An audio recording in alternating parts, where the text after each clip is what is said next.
Hello, everyone. Welcome to the Timeless Gamer Show, where our bodies and our games may grow out of date, but our gaming experiences will forever remain. Hey, it's gonna be timeless. And the show is now broadcasting live in Facebook, YouTube, and Twitch. And for all of our old videos, you can just check them out still by going to the YouTube channel of the Timeless Gamer Show.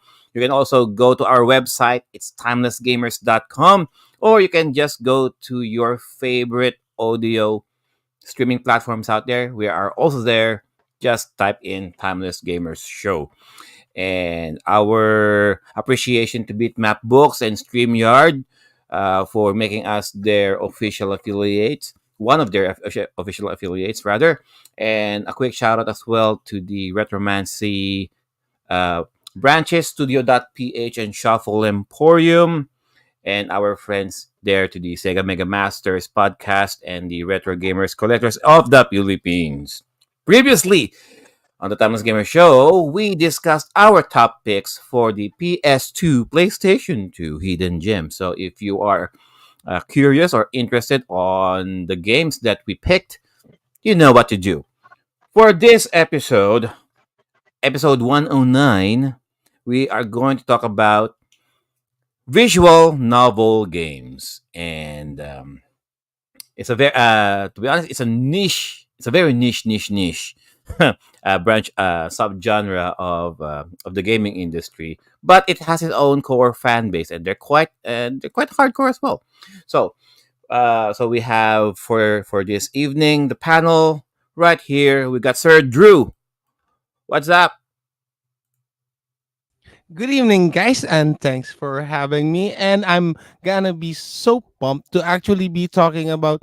I know it's kind of not in my what do you say, my personality to be perceived as someone who plays visual novel games, but actually I played visual novel games since I think the PC games. So that's around early 2000s, and I've actually been introduced to visual novel games by a particular certain subgenre of it, which I'll talk about later. Anyway, back to you, Sir Joe, and thanks for having me.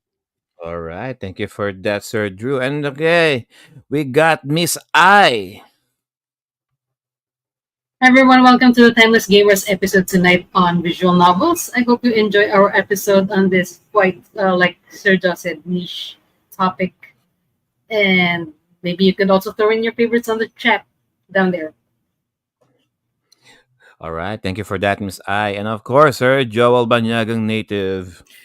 Hello, good morning, good afternoon, good evening, whoever you are, wherever you are. This is Joel Baklit of the Banyagang Native Facebook page talking about visual novels. Honestly, this is way out of my wheelhouse. And I am going to be taking the role of somebody who is learning all about visual novels for this episode. And I hope that you guys come with me on this journey of finding out about this seemingly niche game genre, but surprisingly has a very dedicated fan base, as can be evidenced by the numbers that you can see on distribution platforms like Steam or GOG. I've tried a couple and I've come away with my own impressions. We'll talk about all of them when we begin the show. Back to you, Joe. All right, thank you for that, Sir Joel. And of course, Miss Hinotora. Hello, everyone. Welcome to today's show. So, as mentioned by our other panelists, we have a very niche genre on our hands, a niche but very dedicated genre of games. And I hope you learn something new and maybe try out visual novels if you're curious. Thank you. Back to you, Joe. All right, thank you for that, Miss Hinu. So before we go to the main discussion, we will go to gaming news. Dun, dun, dun, dun. So, gaming news, guys. So apparently, something big just dropped for the past few days. Who would like to who would like to dish the news out? Miss Hinu? I'll fine. I'll do it. Go. The All big right, news go. is that the PlayStation 5 Pro just came out, and it's not just big news, It's big in price too. It came out at a whopping 700 US dollars retail price here in the United States. And I'm pretty sure that's going to be the price worldwide as well. The PlayStation 5 Pro just came out, and it has more powerful processor, if I remember correctly. But it comes with its own disadvantages as well. First and foremost, it's not coming with its own Blu-ray drive. The Blu-ray drive comes separately. You have to purchase that separate from the main PS5 Pro. If I remember correctly, the Blu-ray drive that goes with the PlayStation 5 Pro retails for $80, I think. Correct me if I'm wrong on that one, Drew. But yes, that is the big news of the week. It dropped. Everybody was anticipating it. Everybody was not anticipating the price it was going to be coming down to. But yeah, everybody's been a tizzy about the PlayStation 5 Pro. What do you guys think of the PlayStation 5 Pro? Everybody in the panel, and of course everybody in the chats as well, toss in your opinions. Well, for me, and this is especially really, really, such a huge difference for the Japanese market, because for context, it's priced at 119,980 yen. So the regular PlayStation 5, the OG, the fat version, is just priced at 50,000 to 55,000 yen. So for context, that is a huge difference from what we paid for the OG than what we would be paying for the PlayStation 5 Pro. So it has a bigger impact in the Japanese market, and things have already gone up in price.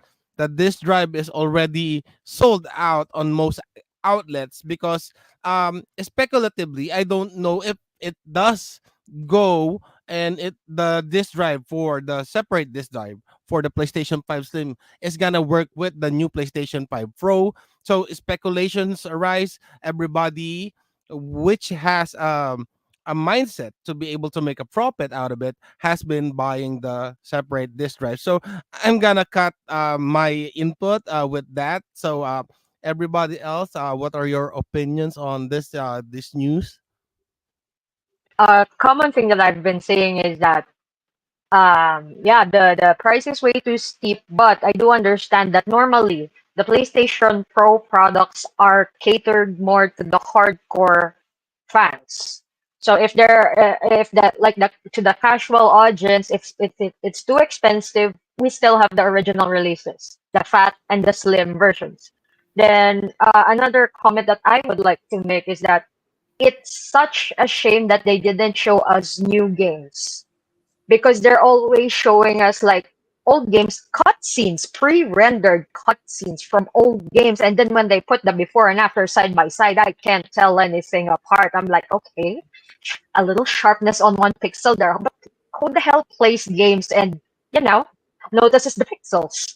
So Yeah. I'm glad that right now we have this big technology in front of us. I just hope they utilize it so that we can really appreciate its beauty. Thank you. Back to Well, you the guys. joke online is that, well, to round out our news, the joke online is that they priced the PS5 Pro at $700 because they needed to make back the losses that they had with the failure of Concord. But it's just funny how they're phrasing Yeah. that. Anyway, that is the Yeah. PlayStation 5 Pro news for the week. Joe, your 2 cents, and Miss Eileen.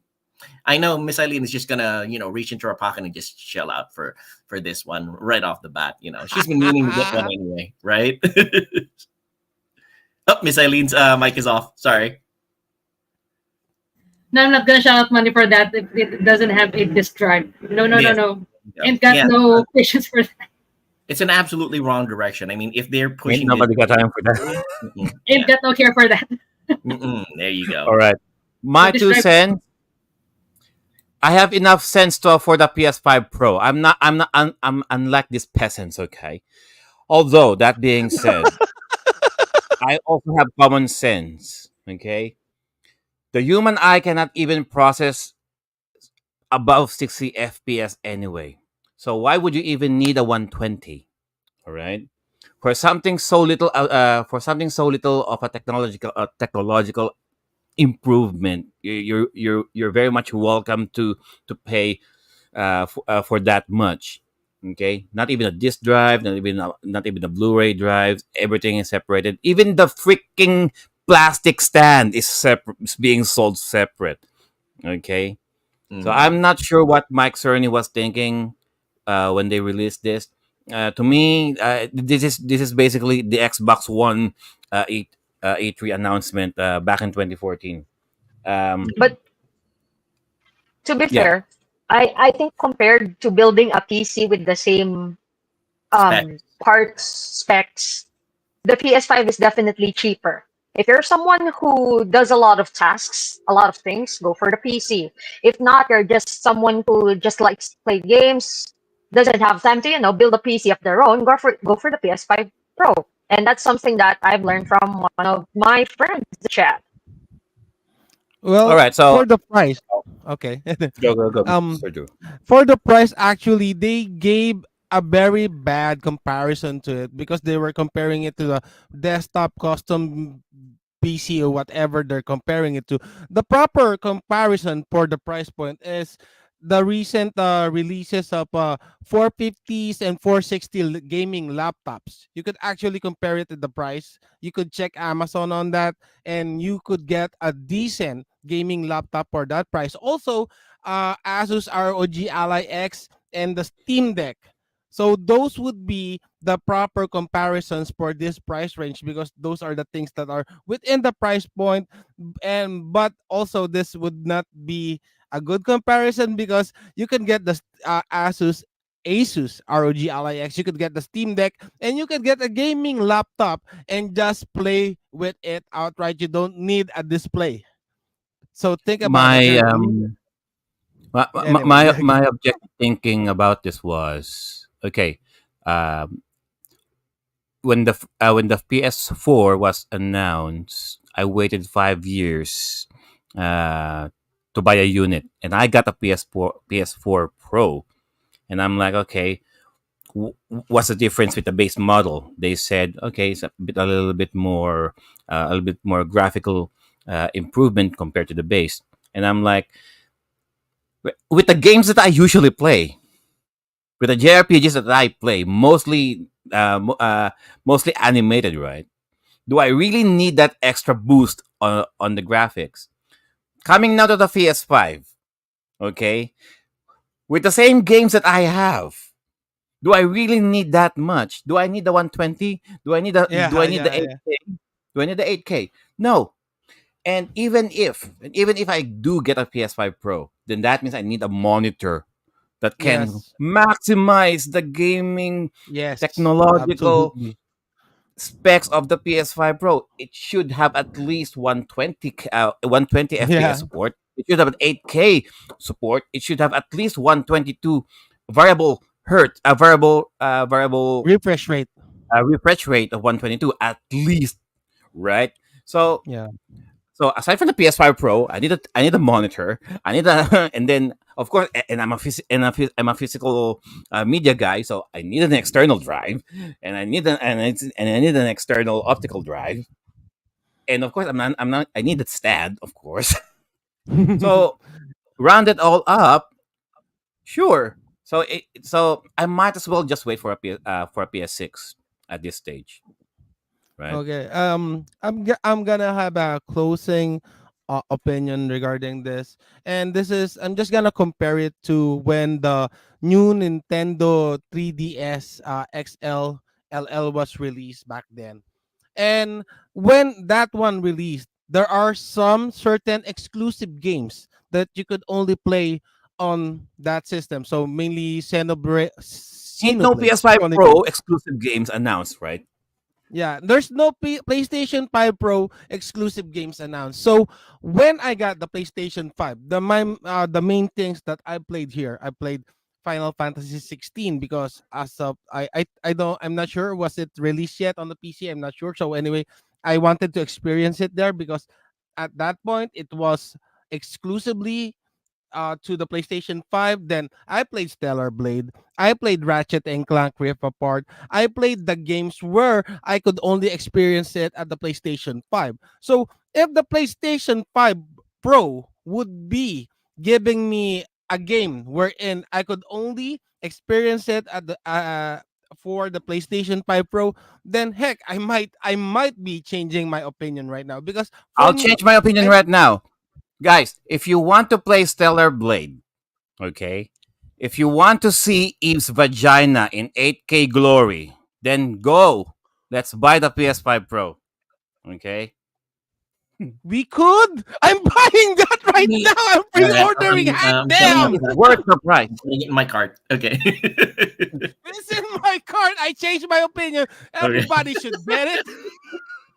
There's no Play, buster get the PS5 Pro. So if they announce Stellar Blade will be PS5 Pro compatible, here's what you're gonna get with the Stellar Blade if you're gonna buy it with a PS5 Pro.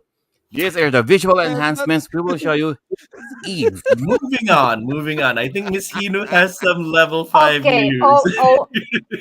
Okay. He's not gonna stop. Moving So for our on. next news, Tokyo Game Show is upcoming, and one of like the publishers who has announced their participation is Level 5. Was it Level 5? Level 5 Inc. Games Inc. And they announced four titles. We have the new Professor Layton game. We have a new Inazuma 11 game. We have the new Fantasy Life game that was delayed. And lastly, we have finally news for Deca Police. So four titles that people can look forward to for TGS, and Wait, that's wait. it for me. No Yokai Watch, Miss Hino? No, unfortunately. yokai, Let's yokai, hope yokai. let's One, hope two, it's three. in the back burner. I love Yokai Watch, but what can I say? Anyway, let's continue. If you wanna Um, see the Taiwan. vajayjays of the yokais in 8K glory, get a PS5 We haven't started with the topic yet, and we're already we're going we're in. gonna be getting into that. We're gonna get Pro. deep into that, Sir Joe. Just wait a If bit. you wanna see Professor You need to edge Layton's a bit. thing, You, get a you need PS5 to Pro. go edge a bit. You're gonna get into that later on. Rule, If you rule wanna see 34, getting Professor down and Layton. dirty with Inazuma 11, get a PS5 Pro. Rule 34. Rule Yes. 34. All right, We're moving getting a lot on. of comments, by the way. Thank you guys for those who are sending in comments via Facebook, YouTube. People are really typing up in the chat. Sorry, we're Oh, Mhm. not able to. speaking of which, Miss I, could you read out loud who are the people out there in the neighborhood? Yes. So, hi everyone. Let's see. We have Sir Jomar of one of our senior members of Retromancy Inc. Marlon Hurtado. Hi, Ma'am Jane Tadeo. Sir Jede Jesus of Shuffle Emporium. Christopher Abestado. Anton Opaco. The next CDC on Twitch. Sir JDM, one of our co-panelists. Hi, Sir JDM. Also, Sir Raymond of Studio.ph. Who else do we have down there? Are there lots of people? Thank you for dropping by. John Philip Divina Gracia. Sir Romel, there. Core Gundam Place. Tito Gamer ng Quezon City. And that's it. Those are everybody on the chat. All Lots of right, viewers. Thanks everybody's for dropping hopping in by. the conversation. Very, very good. Thank you very much for being here, ladies and gentlemen, here on the Timeless Gamer Show, both on the live and for the people who are going to be downloading the episode later onto your listening devices. Make sure the discussion might have been over, but you can still participate. All right, let's continue with the next segment, which is Show and tell. Mhm. This is a segment, guys, where we brag about the physical and the digital games, toys, or whatever pop culture related nerdy stuff that we have acquired for the last few days. Who has something for show and tell? I think Sir Drew has something for show and tell. I this is I'm not bragging. It's just that I weekly I tend to have some impulse buy moments, and that's simply because my therapist said that I should go to the game stores and toy stores weekly so that I would be able to relieve some stress. Anyway, this is What's what. your therapist's name? Dr. Jack Daniels? Yep. I think he was Japanese, and their names were Asahi Oh, and Santori, and or sometimes Cap I Huda. get second opinions. or Captain Morgan. Yeah. anyway, since we're quick on time, I'm gonna make this quick. And this is one of the things that I got. This is loose, by the way. So this is from the Lightning Returns. This Lightning. So this Lightning Returns version. So there, I'm not sure my camera's a bit. Anyway, there's the There you booty go. booties. Okay. That's You, the you, do, that's you do the the like that's the And only shot this. right You there. do, Yeah. you do the like okay, and then this the for the light's camera about the gonna. photo. Yes, the light's gonna refract in this, but got some more waifus. So we got Ah, Rysel in here Ryza, Ooh. and nice, nice, nice, and nice. Miss Delicious here. So yeah, got a lot of waifus for today's show and tell. So Mm. that's it. This what just my therapist recommended, and I'm a very very obedient patient. So that's it. Mm. Back to you Yeah, guys. there you go. And my therapist is a santo. His name is San Miguel. Anyway, in my case, Davan, very quickly, I didn't really get anything this week, but I've been acquiring a lot of digital games. Recently, Drew and I have been talking about this. Very good value for a dollar. If you guys are subscribed to Amazon Prime, then the things that the games that they have been featuring as free downloads have been amazing and tremendous. It is a regular set of games that you get for free almost every week. They not all of them are AAA titles. Some of them are relatively new to the market, but there's also some classics here like the Lego Indiana Jones series.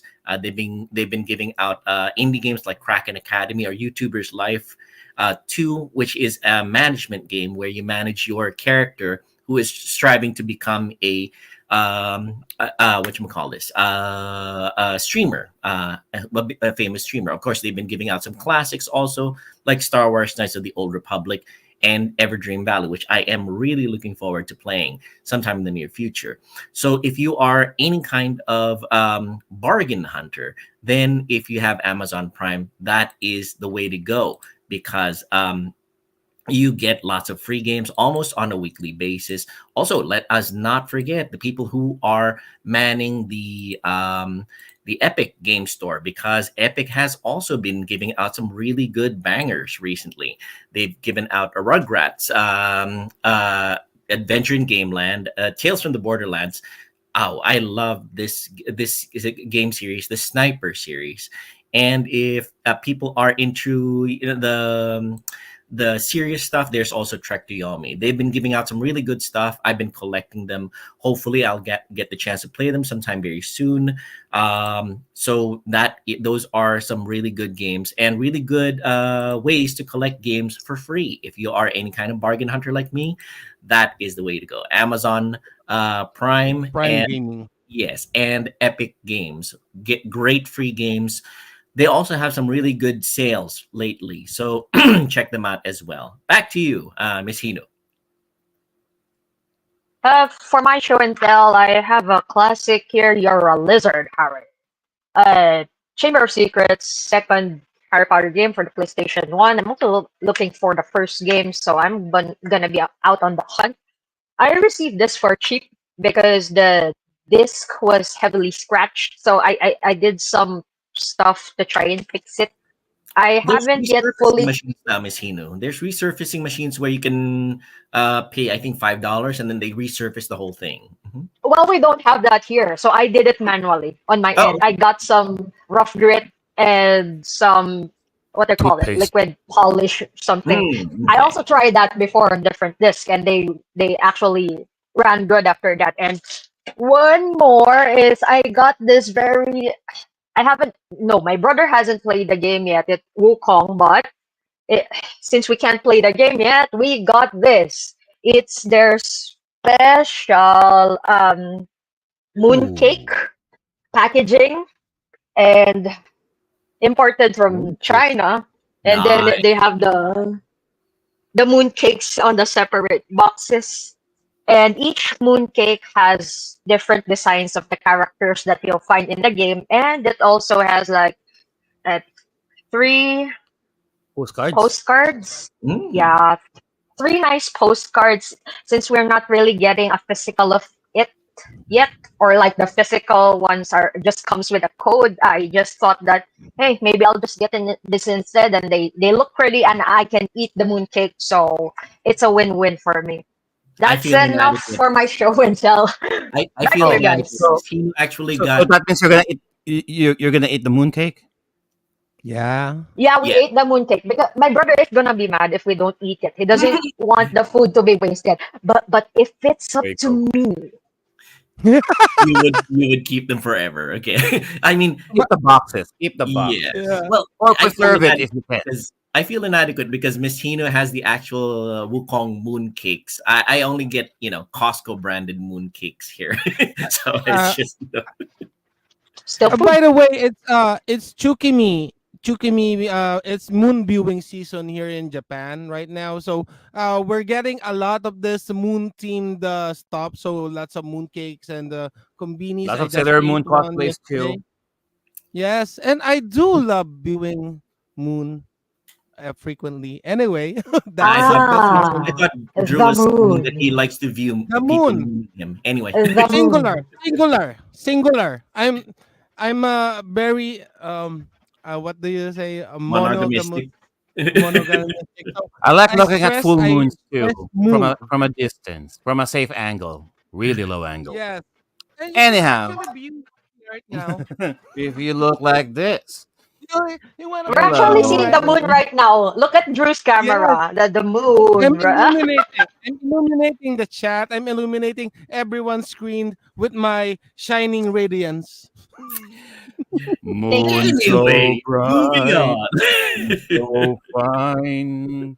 All righty. And Sir Joel, I think Sir Joel has something for. So everybody's done with their show and tell. We're good. We're good. Alrighty, so let's get into it. So it's time for Let's get it the on. main discussion, guys. It's the visual novel games. So a little bit of a backstory with the visual novel games. So what do we describe as a what do we consider as a visual novel games?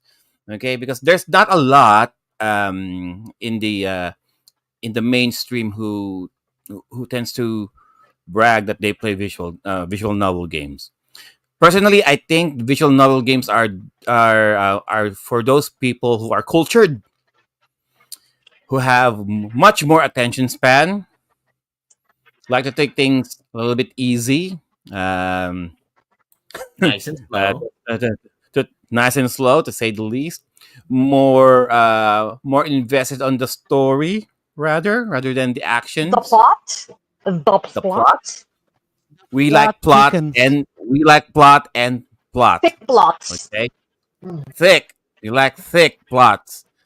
All right. Thick plot. Thickest So plot you could ever get. Thick plots. Thick plots. and Thick most of the plot. Let's time, look at let's look at yeah, and most Venus of the time, Venus these number. are the games that these are the games that uh, the gamers don't have any problem pressing the same button all over again and again and again and again and again and again and again. Mhm. Right. And to some extent, all of these gamers have eye problems because they because they tend to read a lot of text. But don't take it from me. Let's hear it from the people who knows the visual novel game genre.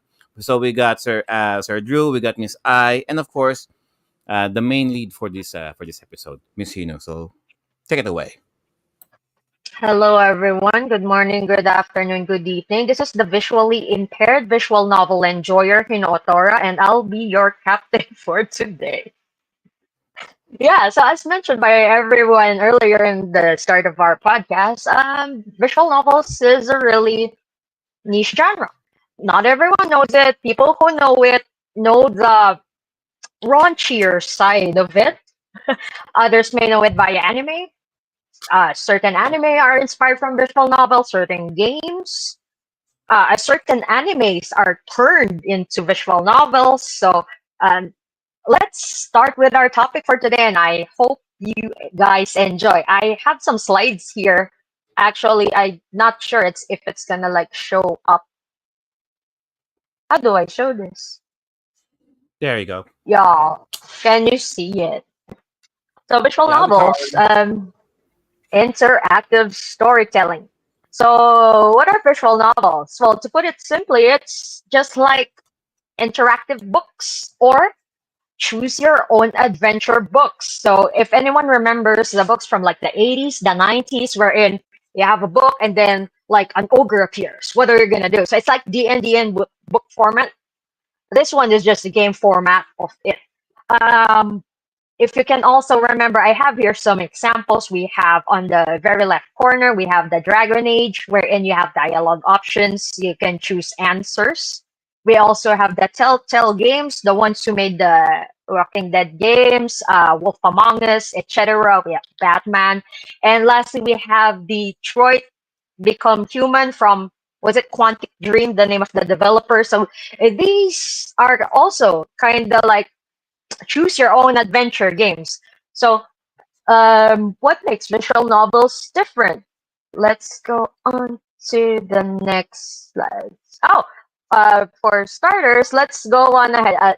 Just like to familiarize everyone. So, there are various anime that are based from visual novels. Other anime comes from manga, web series, light novels, and of course the visual novels. So some of these may be familiar to you guys.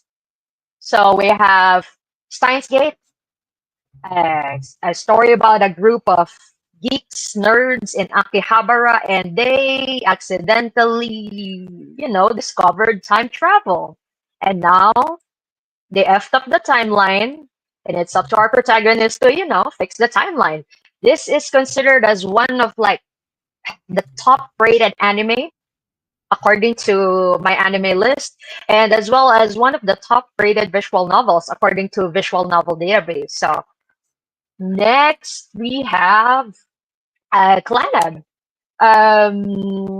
Of course, when we're talking about visual novels, it's it's pretty obvious that a lot of the settings will be set in high school, as we do in Japanese media and anime and games. It's always the high school setting. So, Clannad, another well-known visual novel, very, very well loved by the community. It's a show that makes you laugh out loud with the characters. It's a show that makes you cry along with the characters, and I think that's the appeal of that. Also, a good visual novel, and it also has a lot of material that are not found in the anime. So, for people who like the show, you can also check out the visual novel.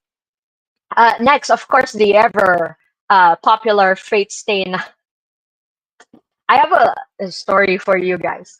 I first watched the Fate Stay Night anime when I was 14 years old.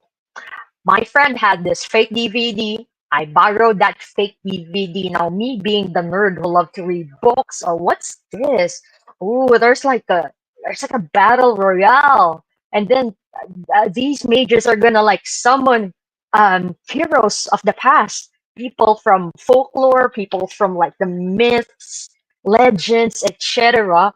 And then next thing I know, I'm still playing FGO for 7 years. I'm still buying fake merchandise. I've been stuck in this hellhole, guys, for many years. And also, imagine my 14-year-old self, the shock that I had when I learned that my beloved anime came from a hentai game. I was shocked with as a kid. I was low key, traumatized. But right now, I'm enjoying that the source material, real good. What? Let's go. What? Fate Stay Night came from hentai? Did I Sir heard it Joe is right? gonna be going for a while. He's gonna be Did I really, heard it really right? busy in a. Fate Maybe, Stay maybe, Night. Fate maybe not. Stay Night. Oh Hentai. my Go, go, go. Just god. continue. Okay, let me continue while he searches. Of Oh, course, check this. to, Oh, to the fuck. people Really? Oh, who yeah. know, Hmm. school days, a very infamous anime. To the people who know, the people of culture also nice boat. That's all I'm gonna I say. know. I know. Nice boat. It's hentai, guys. We all we Sir all love Joe, nice boat. Sir Joe has just found his new favorite genre. I only know about this by reputation. So yeah. Oh my god, New it even genre reached unlocked. you. Okay.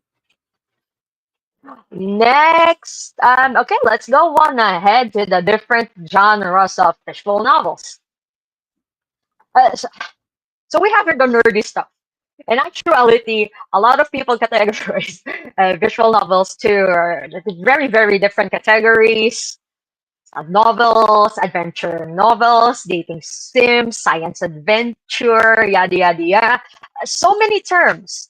I kind of mixed and matched them and made them into little breakdowns that are more approachable and can be, friendlier to those who are not familiar. Because me myself, when I saw this list, I was like, no, I don't. I don't understand. I just play. I just play.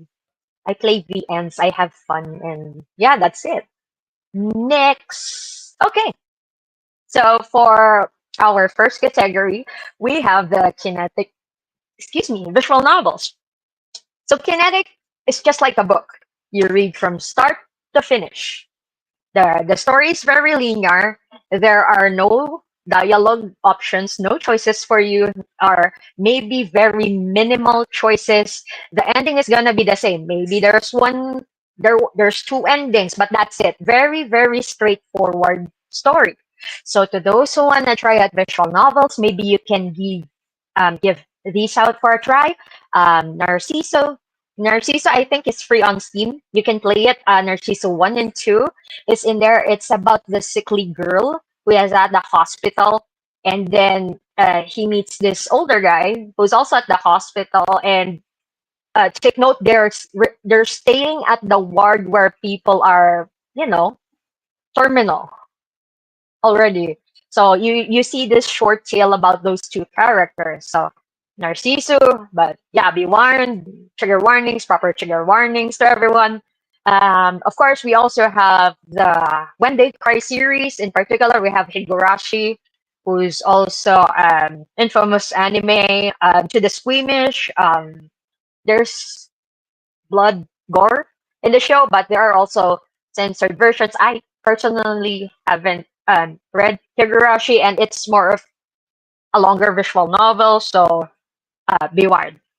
We also have Planetarian. I believe that when the Switch first came out, it was free on the eShop. It's still there. I don't know for how much it is, but to those looking for physical, the good news is Japan will be releasing visual physical release with English text. And lastly, we have another lengthy visual novel, The House in Fata Morgana. Now, I haven't done my research about this. I'm not sure if it's made by non-Japanese developers or if it's from Japan, but the setting is very Western. It's like you're in a European setting, the nobles, and we have a maid here at the cover. Deep, deep, deep shit, psychological thriller, whatever you have it. Go try it out. Very good. Any of you Yeah, guys were yeah, familiar? yeah. The house in Fata Morgana, yeah, it's from Japan. You know how I can tell? From Japan. How? Yeah, yeah, yeah. I can tell. I mean, look at the art. Look at the art. She's thick, so it's from Japan, and that's right. You make a point. You I make a mean, point. yeah. Considering Yes, Sir how Joe has a Western, point, and his no, point is really, really. yeah, I mean, considering how Yeah, Western that's the artwork point. has been recently, it only has to come Yes. from the East now, and Oh boy. Okay. Okay. yeah, Okay, let's go to the next slide. So Opposite to our very linear, very straightforward kinetic visual novels, we have the non-linear ones. So we have branching storylines, we have multiple endings. We have here three examples. On the left side, we have this has a You remake know? on the Switch. Mm, Hey, nice. you You know, know? for the Switch, this is actually one of the pioneers for the visual novel genre as a whole. If this game didn't exist, a lot of the titles that we have right now won't even exist. A lot of anime, a lot of manga light novels are inspired for because it's one of the first visual novels to have multiple branching storylines, multiple endings, because the others that came before it are very just straightforward. So you can see Sorry to there there's interrupt. Sorry Mm. flowcharts. to interrupt, Miss Go Ine. ahead. I guess considering it being one of the very first visual novels with branching storylines, I guess this is where the saying comes from. If you know, then you know. Anyway, Too Dad jokes. We funny. have Too Joe, funny. we have Joel on the funny list. Okay. So yeah, to the people who would You like know. to engage in a story in different ways, try out some non-linear visual novels. We also have the sci-fi AI, the Somnium Files, from the creator of the Zero Escape series, 999, Virtuous Last Reward, and Zero Time Dilemma. Also branching storylines, and we have the very cozy cyberpunk pixel art visual novel Valhalla. I think I'm not sure if it's the I haven't played it yet. I'm not sure if it's the ending of the story as a whole or if it is the endings that you see for the customers. Because you're gonna be a bartender in this game. They're gonna order drinks. You can see there at the right side of the screenshot. There are like different thingies of the bartenders. You mix the drinks, you prepare them, you give them. You listen to the stories of your patrons. So it would depend, I guess, on how you converse with your patrons, and then maybe you'll see their stories go along as the game goes through. So those are our branching or non-linear visual novels. Next, so we have the Yaoi and the Yuri. Yaoi, we have like the boys love games. So the pairs Yes. in these stories are guys, male and male, the Rainbow Squad. Yes. Some of Uh, the one question. examples here is One question. I just need to interrupt. sure. Yaoi, and this is the same as Otome games. Because No, I often hear Otome and I see it's. Oh yeah. No, no, no, no. I just realized what's Otome. Okay, go on, proceed. Sorry. How do we say that? Is it yaoi or yaoi? I, I, I, I'm not really sure. I haven't heard the Japanese actually mention the term, Or you? but I pronounce it as yaoi. How do you guys say it there in Japan land? Yaoi, Yaoi. yeah. It's Did yaoi, you I'm not guys guys. sure. know? I haven't Uh, talked to anyone who plays these games, so I'm not how about really sure. Sorry. So I'm your just assuming kid? it's yeah. Your Yaoi. kid. So it's like Here's a li- sumimasen. Do you play yaoi games? Sumimasen, do you play? Do you have Boku no Pico? Do That's you have more Boku no Pico? more Okay. a more common question than Okay. yaoi Do games. you have Boku no Pico? Boku no Pico desu ka? it's a toss up I between heard Boku no that Pico more and times Koi than I've Kaze. heard Then okay, yaoi. Koikaze? Oh god. Or gravitation. Ooh, that's 90s guys. Oh my God.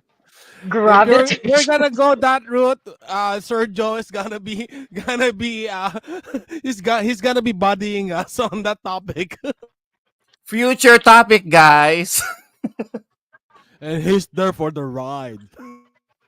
Go, continue, Right. continue. We're just gushing. Okay. Go, go. For our example, we have the ever famous dramatical murder.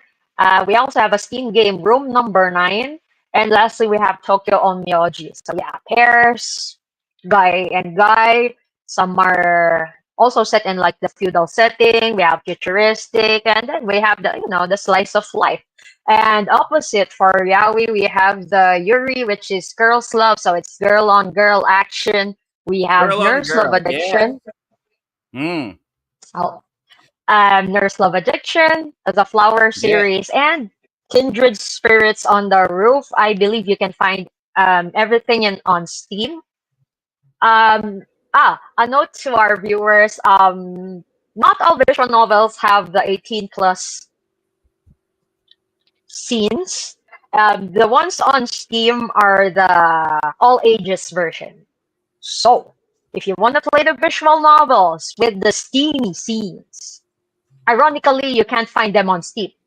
You go to the Yes. Seven Seas. Go to the Yes. Seven Seas, go sail, look for that treasure, and dive into that treasure.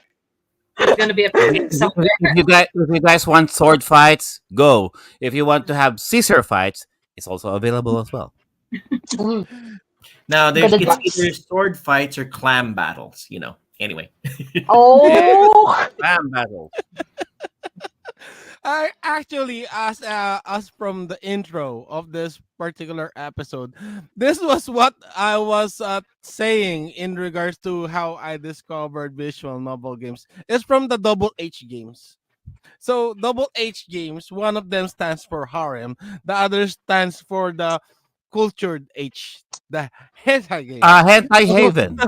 so yeah. So that's how I found about this particular subgenre, and Fred, that's how What F's a in the coincidence. chat I was just for there like an Hentai hour. Haven. yes, I was just and there an hour ago. I love your and inventory. anyway, anyway, Big fan. Go, go, Alrighty, go. let's go on to our next slide. There. Drew mentioned this earlier. So we have the Otome and the Galge. Guys, don't flame me. I'm not sure if these are the opposing terms for each, but these are the things that I can see or are familiar with me. We have the Otome. Um, the Mm. protagonist usually for these stories is a girl, and then Reverse you pick the harem. guy Yep. that you wanna date. If Yeah, you that's a reverse harem. if you wanna That's date a reverse the harem. the brooding guy, the Yep, yep, happy-go-lucky one, the yep. nerd. Here we have the Ottoman. The popular ones are dramatic. Meteor Wait, Garden. I think I Meteor haven't. Garden. Sorry, Yeah. I No, no, saw, that's fine. I saw, I I haven't. saw. Yes, I yes, yes. I saw Sorry, that. I haven't. Mm. I haven't changed the text. I'm sorry. So we have here Busta Fellows, Hakoki, and shit. What was this other one? Hakuoki. Code Yeah. Realize. Code Code Realize. realize. Actually, another trivia is that a lot of the Otome fans are really eating good in the Switch because the Switch receives a lot of Otome games that have English translation. So yeah, to those who are, I don't know, just looking for husbandos and stuff, and maybe I would mention some of the games later. Mhm. Yeah, Switch. my daughter is actually enjoying Otome games right now. She's playing Cupid Parasite, very colorful game, and she was telling me all about these things, and I'm like, okay, I mean, that's sir, what Sir Joel is playing right now is an Otome game. oh True, nice. true, true. Sir Joel's game of the night is an Otome game, but we'll talk about that later. Mhm, yeah. Next up, we have the Galge, which is more well known since, just like with any other hobby, the Harem. bulk or the majority of the market is catered to our male audience. So the Galge, I'm sorry, I forgot to change the text for both of these, but we have the Aokana, also on the Switch, it's on Steam. We have the legendary The Fruit of Grisaya or the Grisaya trilogy. It also has an Nice. anime. I'm not sure about the reception, but also another one of like the top rated visual novels of all time. I can't really explain the plot because that's gonna spoil everything. But good shit. There's plot. And There's plot. yes, there's plot and there's Multiple plot. plot. Multiple plot. And lastly, we have Gino Senjo Namao, the devil on the G string. I think it's related to like the mafia or the crime and some Oh, students or whatever adults. I haven't played it yet. My best friend has been, telling me to play it for the longest time. It's on Steam, guys. So I think it's also highly rated, maybe within the top 10 visual novels according to visual novel database. oh, fun fact: the devil on G string is also my nickname back in college.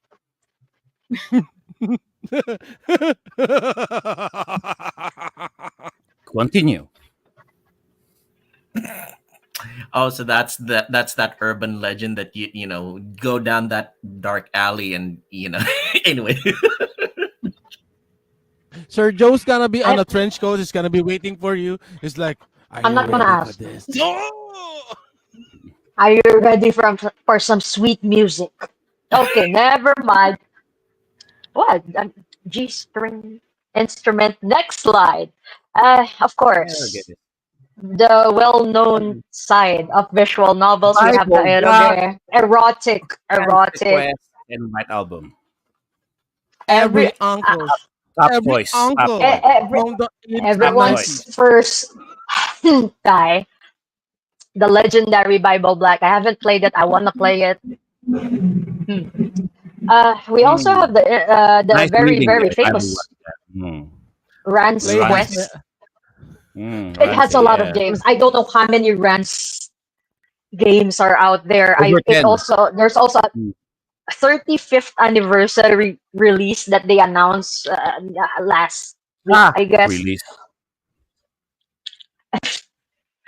Yes, and we have White Album 2. Specifically, it also has an anime. So White yeah, Album. are these have adult Nice. steamy scenes content. So yeah, now if you're living with the fam, this A is lot your of porn. market if you're gonna play this. A lot of porn. I like I how just Miss don't Hino is agree with trying it to all. tiptoe everything when explaining Aero games. Yeah. And I love the emoji up top. You know, Yes, the it's Lenny that face. man Uh, culture the emoji Lenny That's where face. you that's the Imhotep face. it's definitely that That's the you know Imhotep what face, you're gonna really. get, but you can't say it out loud, but you still know everybody. It's like But when you know what it is. you meet eye to eye and you're like, Hmm. Just mm, But nod and you know. so Tito Gamer from Quezon City. What? A weird fish dish. Oh yes, it smells fishy. Oh sorry, never mind. Moving along. Depends if they don't wash it. Oh, Sir Ooh, Joe. nasty. So So guys, like my be sure to wash your fishes pre and post. Okay, keep it healthy, keep it clean. Moving on. keep it juicy. we have this episode is gonna be so demonetized. Moving along, we have the Ooh, that on them. hybrid. So these are the games that have additional elements to it. So you're not unlike the usual ones wherein you just read through the narrative, choose your path, your route. This one has additional gameplay. We have different kinds here. Um, oh shit, it's not. Hang on.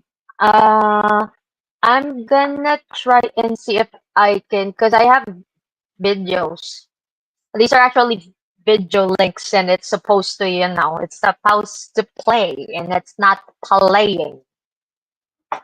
Um, hang certain on. certain words have a different meaning with this episode currently, like when we say play when we say play with this game, it just entirely becomes something more visual, especially for our audio listeners later on. So if you're on the audio side of our episode, please be sure to keep a safe Stop. distance from the fam when you're listening to this episode. Anyway, Miss Hinu, Hey, I'm not gonna. I'm gonna. These videos are PG. I ain't gonna play nothing incriminating. For adventure. Oh shit! It doesn't have sound. I don't know if it has sound. Whatever. Adventure. We have the. Oh, 抵抗する okay. 間もな So, く殺されちゃったんだ。それは違う。 There you go. So what we're looking at right now is the video for Danganronpa. trigger happy havoc. This one the actually got first pretty game. popular during the PlayStation 4 and the PS Vita era. It's Yeah. been selling like hotcakes. It's a very good game, I would say, if you're familiar with like the Ace Attorney series. Yeah, it's like Danganronpa. And Danganronpa, you're like a group of students who were kidnapped, trapped in suspicious building that looks like a school. And there's this murderous teddy bear looking thing that's out there to get you. And You now, know what? You know what I like about the Danganronpa series? Their art style mm, is very distinct. Like if you know the art, very, you know it's Danganronpa. it's Dangan. Yep, yep. Very, very distinct. And I like the character design. They're not trying to make every character, pretty, look like models. We have characters that are so out there when it comes to the design, and I like it. I like it. The proportions, the body, the silhouettes. From an art perspective, I like the Danganronpa's creator. Next we have the fighting, hybrid. I sorry. Um, Examples are Ace Attorney. You're the Objection. lawyer. You object. You shuffle through the cross examination. We have Corpse Party, the horror game. You control the characters as you. Of course, you're in high school, as you do. Yeah, you do this ritual to summon the ghost of the school, and then you got teleported to a different school, and then now you're being haunted by ghosts, and you need to escape. So, Corpse Party, good game. It's actually an indie game. Let's. I don't know if I can. No, never mind. Let's go to the next one. We have the fighting hybrid. Samples are like Project Croissant, Guilty Gear, Melty Blood, and Blaze Oh, Blue. Let's see if it's gonna play. Hey. Project Exo. Huh. So yeah, visual novel elements here, and then you go to the fighting scene after.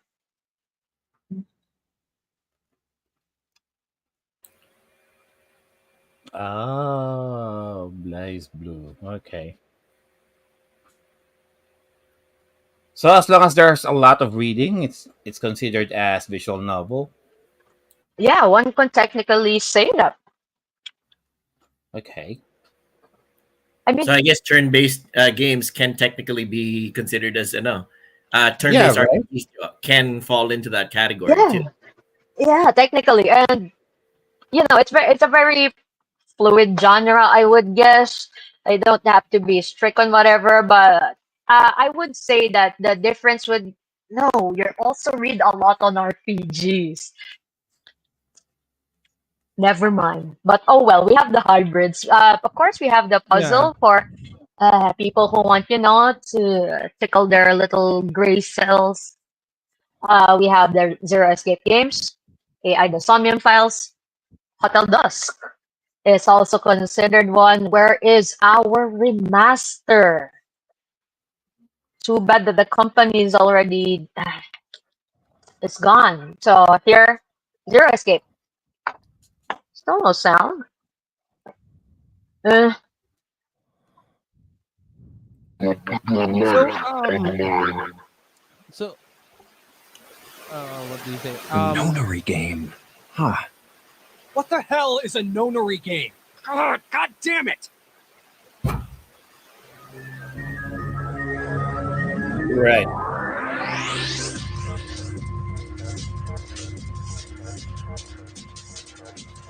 Okay. So So, anyway, what is this game? technically. So since visual novels, lots of reading, some of them have branching aspects, but overall, let's say at about how much percentage is the reading aspect should be for it to be considered as a visual novel? Mm, Let's say above 50, something like that, just to definitely have above. Yeah, definitely above. above Yeah, 50. yeah, And that's the Yes. thing. Because I remember Sir JDM asking before. So mm, because he's playing a lot of Metal Gear Solid, and basically almost all of Hideo Kojima's games are pretty much all reading anyway, right? narrative. So narratively, and I said, okay, so if the gameplay is pretty much 90% reading all the time, and the interactivity is being kept to the bare minimum, considered as visual novels, and into that note, is it just what we're looking at? Is it just static images, or does moving characters also fall into that Uh, category? Yeah, that's a good question. I guess you would say that a defining characteristic of the visual novels would be either the static character sprites or they occasionally animate a bit. Since we have the live 2D technology available right now, you can see some of the characters are blinking, their mouth is moving. If the visual novel has voice acting, you can see that the lip movement is also in sync with the voice acting.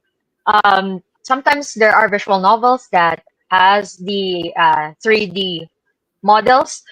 We have an example here under role playing. Let me show it to you guys.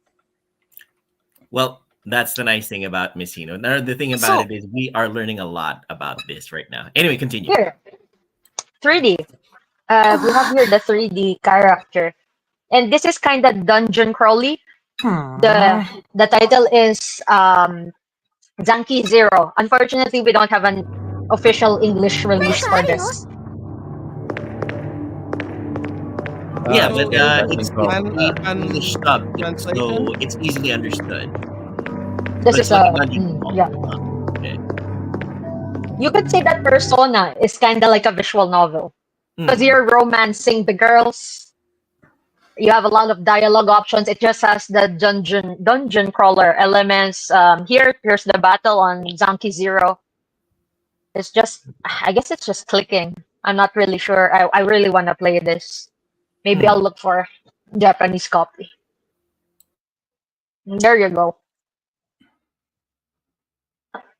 Dungeon Uh, crawling. but, but I do Ah. think the Persona that was released on the Switch, the sequel to Persona 5, is really categorized as a visual novel compared to the mainline game or the first game. Okay, we're about to finish. We just have some bonus round, guys. Here we have the visual novels that are made by non-Japanese devs. We have here the legendary Katawa Shoujo. Actually, the main artist for this game is actually Filipino Pinoy Pride. We have the Pinoy Pride. It's about a guy who's what do you call this? He has an illness. He was sent to a school for people with specific needs. And you meet these girls. One of them is blind. One of them can talk. One of them doesn't have arms but is an artist. One of them has burn marks. One of them is a sprinter but she has the prosthetic legs on. So, very good story. Ah, And I think. so they're Uh, mutants. So he was sent to Professor X's academy there. Okay, school for gifted children. There you go. All but mutants. yeah, I would say that maybe for this may be the first exposure of the West for the visual novels. So those who are outside, the very niche communities. This really blew up back then. Next, we have Sword Daughter. I'm not sure if a lot of people play this. I play this on Steam because I like the art style. It looks like what do you call it? The Dungeons and it's like Dungeons and Dragons, you can say. Let's see if I can find some screenshots Um, because Sword it's Daughter looks like Wendy's who had taken way too much orders. okay. Spot on. Reminds me a little That's bit of Red spot Sonja. on. Mhm. Red Sonja, if you're And, familiar with the 80s movie, fantasy movie, Red Sonja, alongside with the Conan the Barbarian series. But share screen. Share. Oh, is it showing up? Is my screen showing up, guys? Whoa! Uh, Sword Daughter here. Sword The Daughter. art style it reminds me of like the guidebooks for the D&D games. This has choices.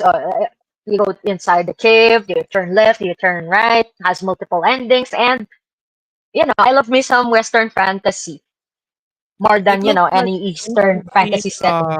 MTG artwork on the cards. Yes, yes, that's why I like it. So a very short game. But I think this is more catered to the female audience since the protagonist, Sword Daughter, so she's the protagonist. What else? Juniper Snot is not really well known, I think, but I I first discovered it in the mobile. It's one of the first mobile games that I've downloaded. I think it was free before, but again, I like the art style. It has a very painterly art style, very short story, and I believe that it's also a free game. I think it's not made in Japan, but yeah, there's this. I'm not sure if she's a human or not. You're basically the kid, and then you meet this girl. I'm not sure And what she is, but yeah. since you Go ahead. mentioned mobile, I think one of the things about visual novels is they are best played with mobiles and handhelds, and that is one of the reasons why they thrive so much with the PlayStation Beta before the Switch was released and they properly integrated the games onto the Switch.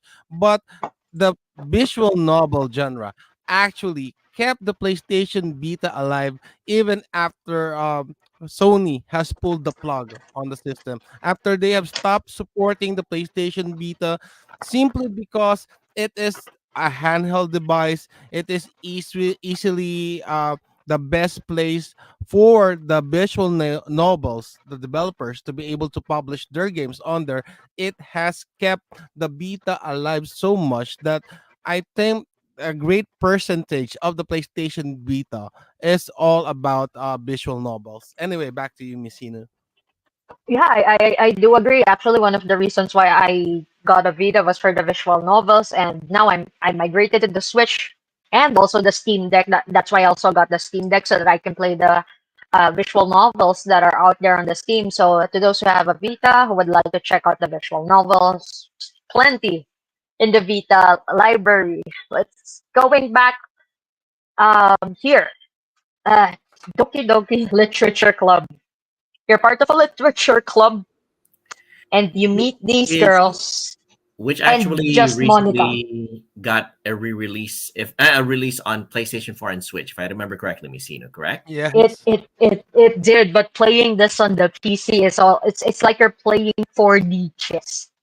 Um, play it, blind play. Please do. You'll be shocked. You'll be surprised. Very Ac- good game. I was shocked. Just Monica. actually, I think most people know about the shock value of Doki Doki Literature Club because this is one of those stories where it got. I think it was trending for a while. They have Yeah. showed the clips on here, the shock value on this.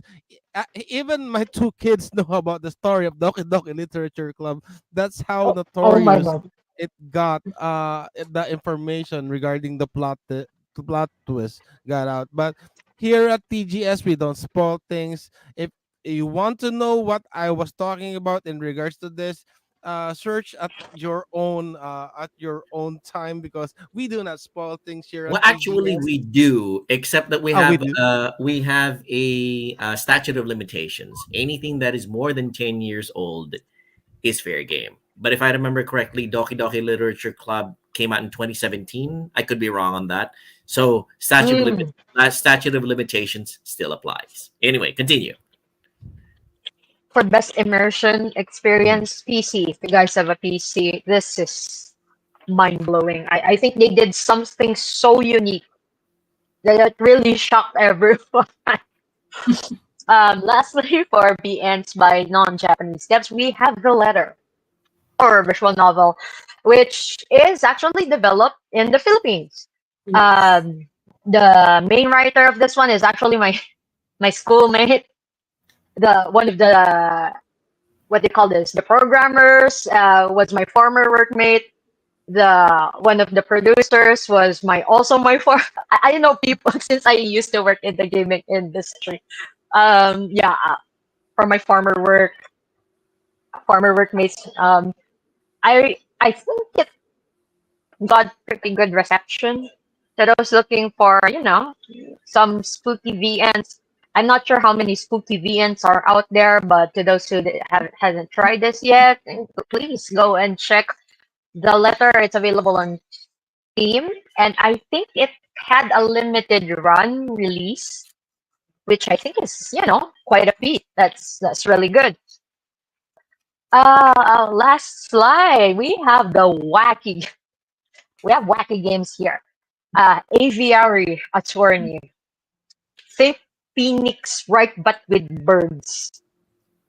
The I funniest thing mean, about Apple Boyfriend, it's been sitting in my Steam library forever. I just never got the I chance to wa- play it. Yeah. I wanna play it. I haven't played it. So yeah, look at this beautiful art style. And look at that. It's like sketches. We have the hat, the cross hat, the hatching techniques here. We have like a That's fox, a that's so different type of bird. classical. It's so That's good. I wanna play wild. it. Right? That's wild, yo. That's Now the funniest such a thing is Yeah. I actually classical see Miss style. Eileen streaming this, playing this on stream. What do you think, Miss Eileen? It looks like something Oh right up shit. your Give us your thoughts. Well, I don't like reading. First, just a disclaimer. But I would say the art style is really, really beautiful, and somehow it makes me think of Sherlock Holmes for some reason. Just the vibe of the thing, because of Yeah. their outfits, the sepia tone of the brown colors. Just in general, it's eye catching and pretty classy, something like that. I think this is perfect for people who are, I don't want to play no game that's, high school setting. I'm a grown ass adult and I can't relate to high schoolers anymore. So if you want to play something different, here we have Aviary Attorney. Next, we have Moetatsu. You're a train conductor. Homage to Virage. And some of your workmates are kids. Cutesy art style. I heard it's wholesome, but Boo. yeah, It better yeah, it no. better be. It better be. Or I'm calling the feds, Joe. Boo. This had a Boo. physical release as Wholesome well for the boo. Switch. I don't know. I haven't. I just remember this. You like trains? Here, play I like Moetatsu. Hatsuno boyfriend If though. you like trains and Hatsuno if you like boyfriend is cool. lollies, go Moetatsu. Okay, you didn't have to complete the sentence, but okay. Next, Hatoful Boyfriend. I was laughing when I got this screenshot. I came to see the corpse. I haven't played this game, That's pure but I though. know it became really viral because it was about birds. Yes, it's for people who like making love to the birds. So Okay. just think about that. See, it's even in the title, Hatopul boyfriend. Heartful boyfriend in English, right? It's a pun. It's a game, hato, which is the Japanese word for pigeon. It also sounds like the word heart. So there you go. Little trivia. And lastly, I haven't played this as well. We have the Monster Girl Quest. I was just searching for Yes. like the more wacky games, visual novels, Yes. and a lot of people mentioned this. So if you like Yes. them Yes. supernatural Yes. girls with, many Mhm. arms, many Yes. legs, many Yes. tentacles. And there you Yes. go. Tentacles. And I I'll forgot to give this add this 10 out one of 10 thing. tentacles. Tentacles. Tentacles. The magic word. Tentacles. Tentacles. Yes, tentacles are the key word Tentacles. there. I don't know if this is true.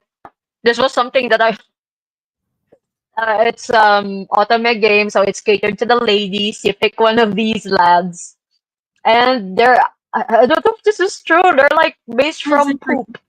No, is it Five Guys, One Cup? Five guys, I one don't cup. Yes. know. For everyone who has ever felt giddy while watching Meteor Garden and Yes. all those things. Pushigi Yugi. If you're into Pushigi Yugi and those type of stories, you would want to check out Otome Games because it's Or Uh, or Sir Joel knows this. Oran High School Club. Oran oh High my School ah god. host. Oran, okay. yeah. Me and Alexandria, we watched that anime over and over again. We keep wishing for a continuance, but we just had to settle Yeah. for manga. We just bought the complete I think manga. the source material is finished already. So to Yeah, we those bought the who complete box set of the manga, so we're reading through that. really, really, really nice. And I think this had a Korean live action adaptation as well as No, a it's a Japanese Japanese live one. action, Or and the nice thing about it is the sorry, Japanese live I was action thinking about adaptation Coffee is just Prince. as wacky as the anime.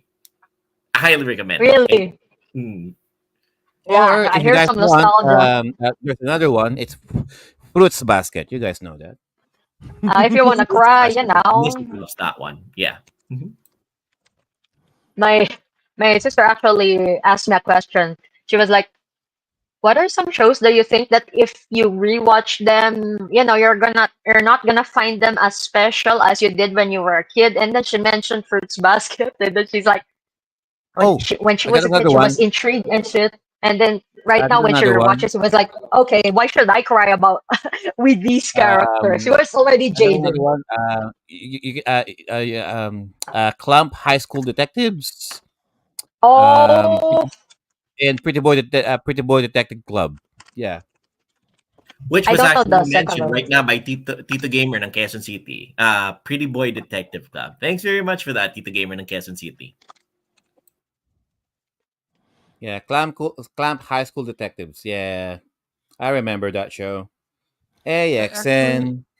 I just realized that I Oh, actually watched the reverse side of this animes. Is I watch Shuffle, Ichigo 100%. The harem animes. That's the one that I watch. So pretty Shuffle, much yeah, Shuffle. Shuffle. Hey, Shuffle's a nice anime, and I really do recommend it. So I wholesome, like, I so like, so I very like the wholesome. main pair. I like the main pair. Okay, okay. um, there's also Little Buster's Refrain. What else? Yes, I think There is. There's a lot, but from the there's a lot. creators of There are a lot. for the creators of Clanad, Air and Canon, you guys might wanna check out Little Busters. It's a trip down nostalgia lanes. You and your buddies. This has both the visual novel as well as the anime adaptation. So there are your choices, everyone. So Yeah.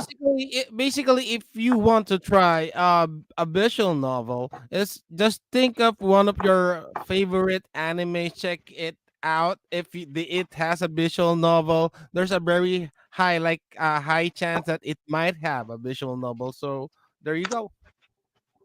Yeah, that's it for my presentation. I hope you guys liked it. No, it I was great. I I didn't even I know stayed up late. so I didn't many. even notice the time. I didn't even Go know there ahead. were so many different divisions of visual novels. I learned something from this one. Very cool. Yeah. With that, Joel, Mm. All Go ahead. right. Before we head out to the panels with their picks for their visual novel games, we'll just do some commercial breaks. Uh, Here we go from Streamyard and BitMap. Do you like playing video games? Do you like reading about history? Do you like learning about video game history? Then you should give yourself the gift of owning some video game history books from BitMap. Since 2014, BitMap Books have published numerous colorful and well-detailed hardbound books about video games ranging from the different video game consoles of old and the various video game genres that will surely pique the interest of its core fanbase. BitMap's team of global video game journalists, players, and illustrators have produced numerous award-winning titles that celebrate the software, hardware, and developers that laid down the foundations for the billion-dollar video game industry we all know and love today. International shipping is also available with careful and considerate packaging from BitMap Books. If you don't want to take my word for it, then you can believe the people, almost 10,000 satisfied customers who submitted their glowing written reviews and video reviews after receiving their books from BitMap. By ordering your first BitMap book using our link, you will also be supporting the Timeless Gamers Show in spreading our love of video games and their rich history. Start your own online live streams, webinars, podcasts, online classes, and virtual presentations with Streamyard. By using Streamyard's user-friendly interface, you can also do simultaneous multi-streaming if you have accounts to Facebook, YouTube, Twitch, and other platforms. If live streaming is not your style, video and audio recordings are also available, especially with those who have variable and inconsistent internet connections. The finished output will still come out as clear and well articulated exactly as you originally intended. You can also customize the appearance of your presentation, like green screen effects, facial touch-ups to smoothen out those facial blemishes, multiple cameras for multiple guests joining in the discussion, your own wallpaper on the background, adding your own logo as a watermark, sharing videos from your own computer or other website for added visual aids with or without audio, uploading your own background music if you wish to set the mood when talking, and lots more. Before you can enjoy all of the wonderful full features of StreamYard, you can start with a 14-day free trial by using our link. Not only that you are supporting the Timeless Gamer Show, but you can see it for yourself how easy it is using StreamYard. All right. Thank you for StreamYard and BitMap for those. All right. So we are now moving to the panel about their picks for the visual novel games. So let's go with Sir Joel. Sir Joel, um, what is the visual novel game for ya for this evening? All right. Well, for me, I prepared for this episode by trying out two visual novels. They're not classics; they're modern ones. The first one that I tried was a game called Arcade Spirits. If Joe can do me a favor and put up some gameplay on it, it is a visual novel where the idea is that the 1983 video game crash never happened. It's an alternate history in modern times where you are basically a guy going about your life who got a job at an arcade, and it shows how the arcade scene has flourished and continued into the modern age, and has become a central part of American culture. Now, in this visual novel, you play, which surprisingly, a lot of people know me as not so much anti-woke as it is a live and let live kind of guy. So if you are woke, that's perfectly fine. If you're not woke, that's perfectly fine as well. This game, some people would term as actually extremely woke, but I am of the opinion that I don't care as long as it's telling a good story or I can relate to it. Now, Arcade Spirits has you interacting with a number of people who are who six people overall that you have as potential love interests. And you can choose to either make it a love interest kind of game, or you can make it a just being friends kind of game. Try to increase your interactions and relationships with all of these people. Now, sad to say, this game had no mini games. I was kind of looking around for a mini game for my visual novel, and this is purely interacting with the people of the visual novel in the sense of building your relationships with them. I'm not quite sure if I'm looking at this correctly, Ms. Hino, but one of the biggest factors of a visual novel that I've seen is that you interact with people and that you build your relationships with them and their interactions, and how well at the very end of it you get to choose who you get to interact with the most. So in this Yep. case, there's a certain kind of interaction that with them. There's brazen. There's very balanced. There's very empathetic. Then there's neutral, and the fact that you interact with all of these people. There's the cosplayer. There's the esports fanatic who plays arcade games. There's the office worker who is doing his very best to balance the books. It is an interesting alternate history visual novel, and some people panned it initially for being a woke fest, but honestly, it came across to me as very touching, very personal, very interactive. And again, as a Gen X guy, I really don't particularly care which direction you're coming from, as long as you are not sorry for the kids, as long as you're not an asshole, that's perfectly fine for me. You are doing your best to be who you are, and I will accept you for who you are. And as I haven't had the chance to completely finish this game yet, but so far it builds up your interactions with everybody to a very interesting degree, and you get engaged with the characters themselves. There's that rhythm dancer, rhythm game player. There's this guy who is doing his best to try to beat his high score, set the world record. There's this guy who is basically the business manager slash accountant of the company, and you get to interact with all of them, and a lot of different sundry and motley characters. They are all, in the end of it, as you get through the game, they all get fleshed out. And as any choose your own adventure player, no, reader, shall we say, who used to read books in the choose your own adventure genre, this was a very welcome way of reintroducing myself to branching storylines. Arcade Spirits, a good, pretty good visual novel, and I look forward to being able to finish it, going through the game. Now, my second game, I might as well toss this out very quickly. It's a game that I got off of GOG. If Joe can do me a favor, it's called Being a Dick, Being a DIK. Now, it is a very adult and raunchy a visual novel. Not so much, not adult as in the crass, but it's adult in the sense that the renders of the characters there are very realistic already, and you do get to engage with them in a intimate manner. So you build your relationships with it's very 90s sex comedy romp type of guy. That's your dad, supposedly. That's your character on the left, and you get sent to college. You're not very rich. You get sent to a college where there are rich people abounding. That's your coworker Josie, who you interact with and have an initial relationship with.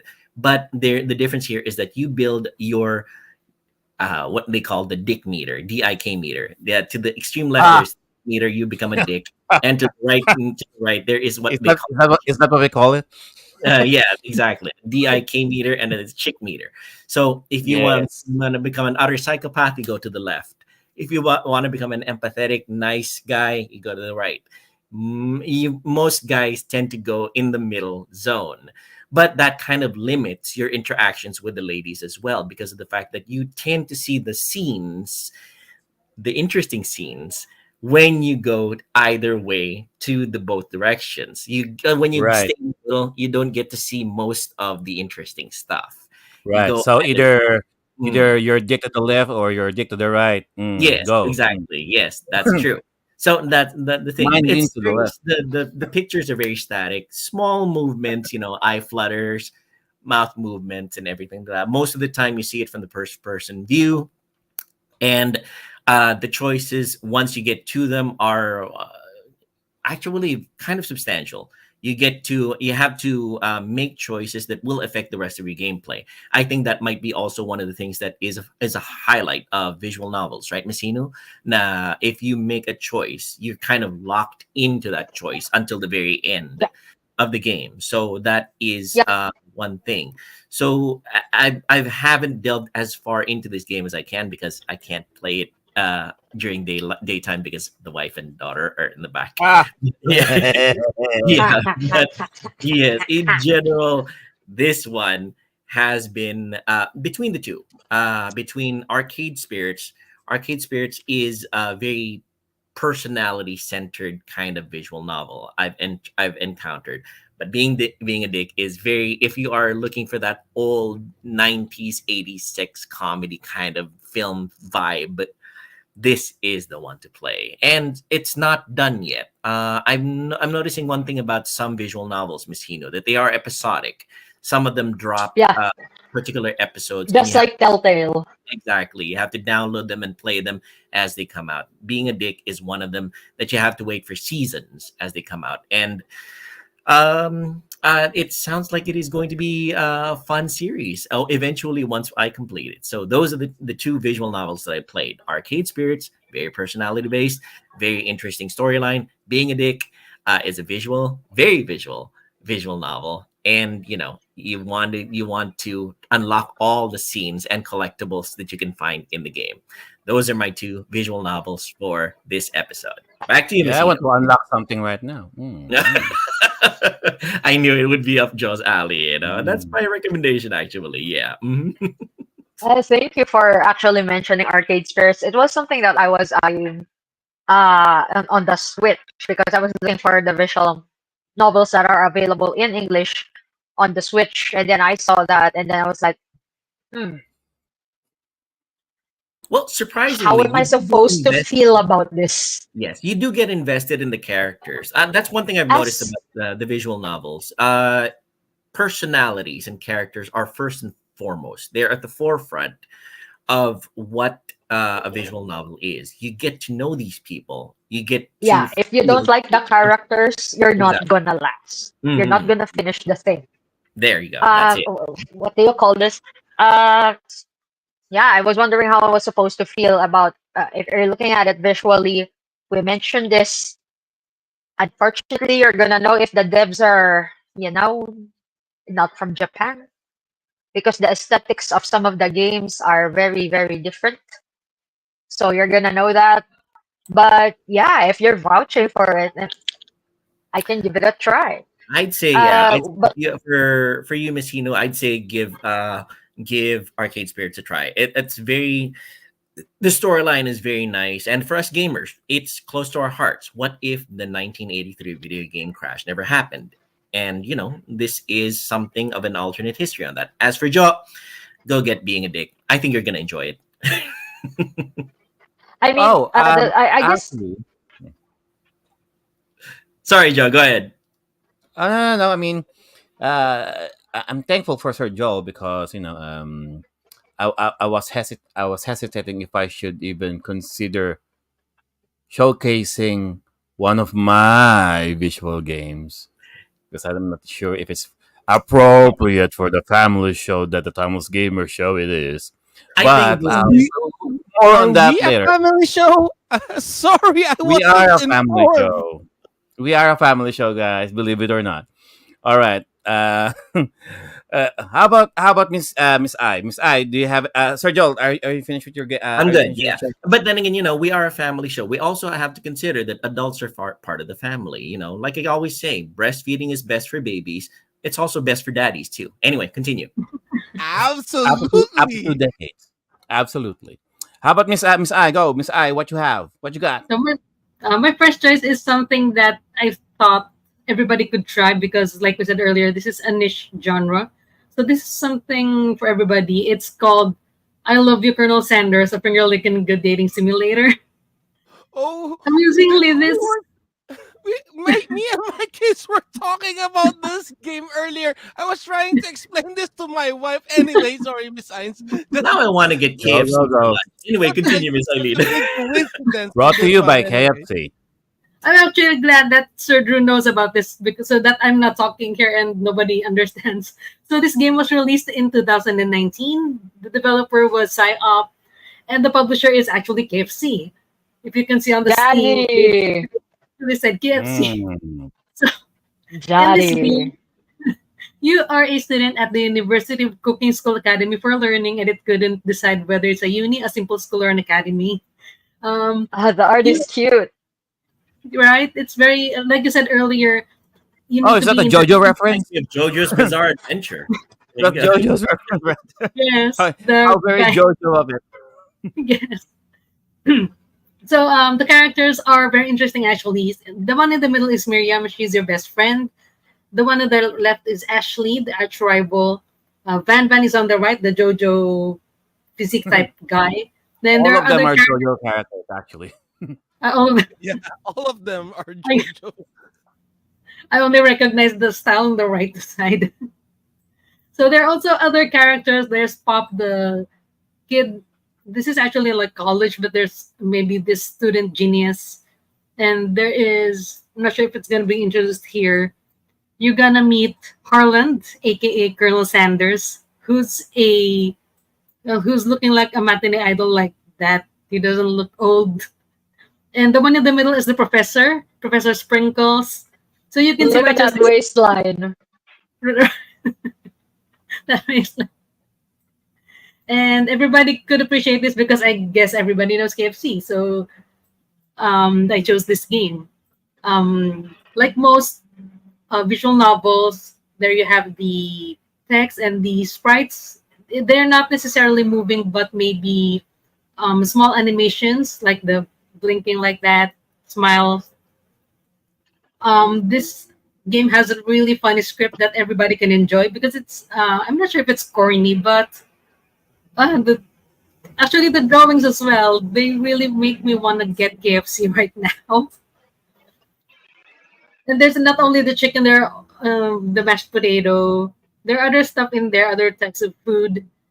So it's really like a promotional material for KFC. I'm not sure where this idea actually came from. It's just out of the blue they released this thing. And Somebody give them a raise. Whoever thought of that. Yeah, Friggin' genius.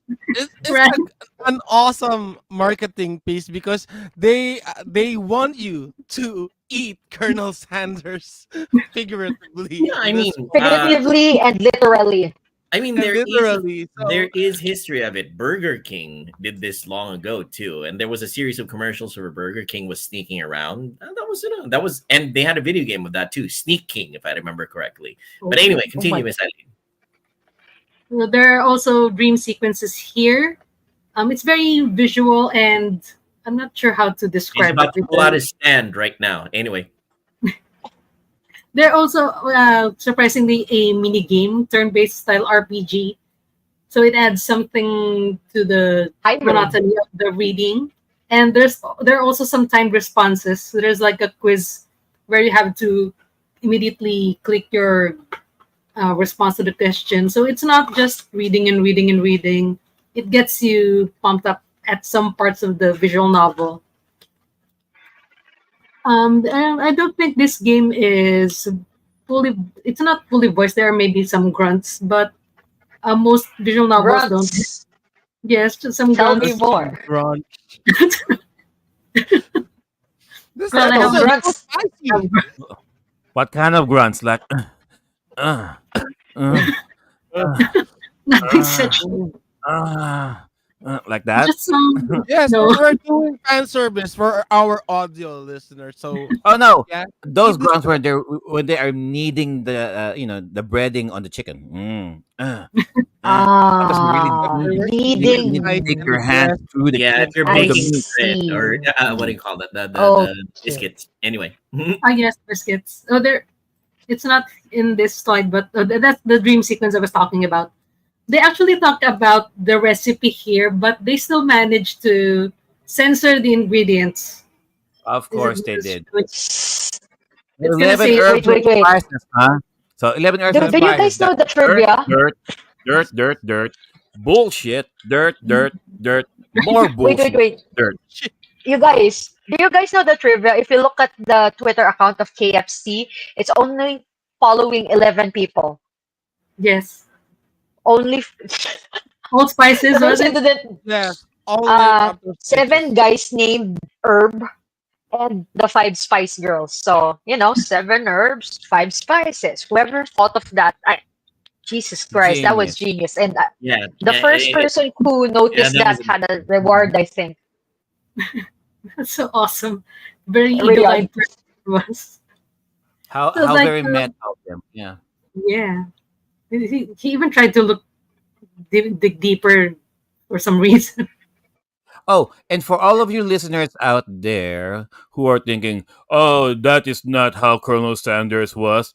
Okay, based on the actual historical background of KFC and Colonel Sanders, lighten up, people. This is just a parody. This is just a what if situation. If Colonel Sanders is an anime character, is got in a different timeline where Yeah. where he's Lighten not, I up, mean, people.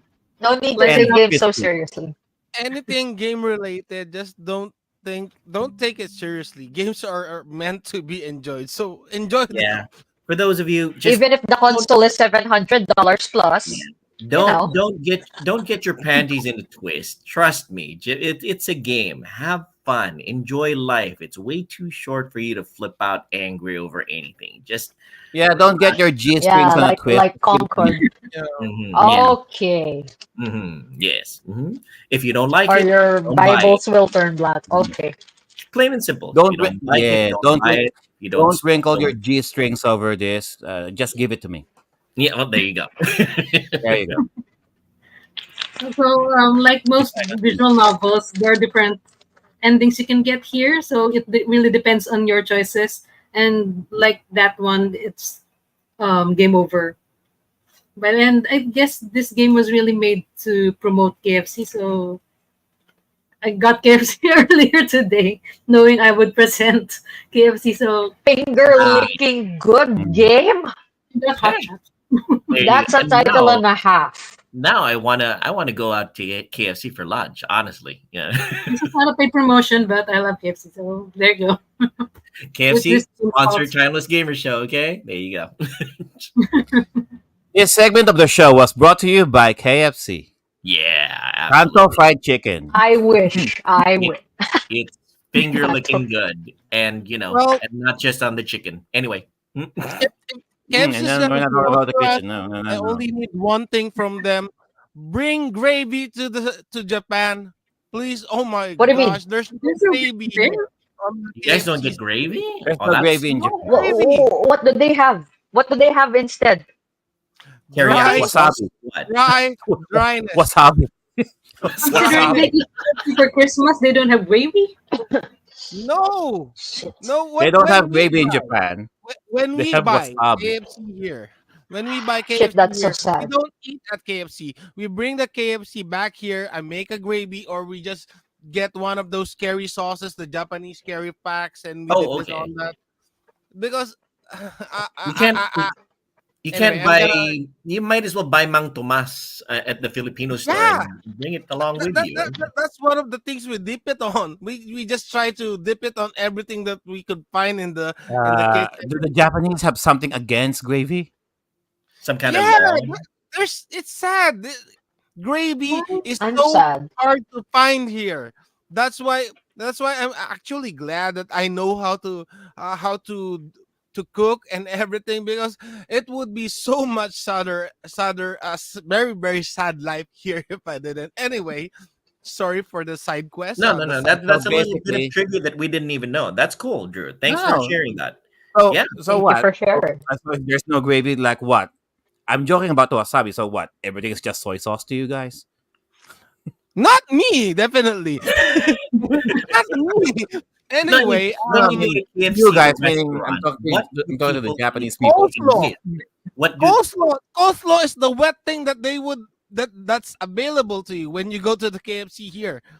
Coleslaw, Well, that's the wettest they thing. do like their veggies though. That's I not Yeah, even guess the so. best side dish. I guess.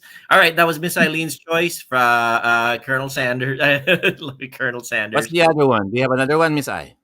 I actually have another one, and it's called Project V6. Wait, let me send you, Sir the link in our private chat because it doesn't show Oh, up when you type the English text. It has to be written in the katakana text. Takana. Right. Yes, because it V doesn't really show. Project V6. Right. Here Yes. you go. So I'm not sure if what category it is under the different visual novel categories. I think this is more a slice of life simulation type of thing. I actually got to know about. I'm not sure if it's Boy band. Hmm. Well, let's Go, see. go, go. removed there. I actually got this game because I know of this J-pop group. If Oh, anybody's very familiar, cool. please, Okay. because I What got system this is game it? from this guy, and if anybody knows this guy, he is Ultramantiga. So that's why I got this game because of him. Oh If anybody my remembers, God. Old school art. I love it. it's this guy just I because of guess him. Christina has to find this now, huh? Okay. I have to. That's so nice. And this is the guidebook. That's why I have it. It's like a walkthrough, something. Oh, very So this cool. game was. I can see Miss Tino's amazement, and I hope you get to try this game sometime. And I know you can read some Japanese, so I know you'll appreciate this very much. So this was released in 1998 by General Entertainment, such a generic name. You are the manager of the J-pop group V6, and you manage their career. As you can see there, you get to plan the weekly schedule of each members. You could either send a member to dance, singing. That's Reminds Student me of Idol Princess Master. Maker. Reminds me of Princess It's Oh, Maker. it's just Princess. Idol Master. Oh, I haven't. I think I'm not sure if I think I've heard that game. And Princess Maker, was it, Sir Joe? Yeah, the Princess Yeah. Maker. You manage the lifestyle of one particular character. You send her to school, Joel. training, things like that. I guess in this case, it's the Speaking entire boy band that you have to control. Yeah. speaking of Princess Maker, it will be released physical on Switch on Japan, and it has English text. I just saw it the other day.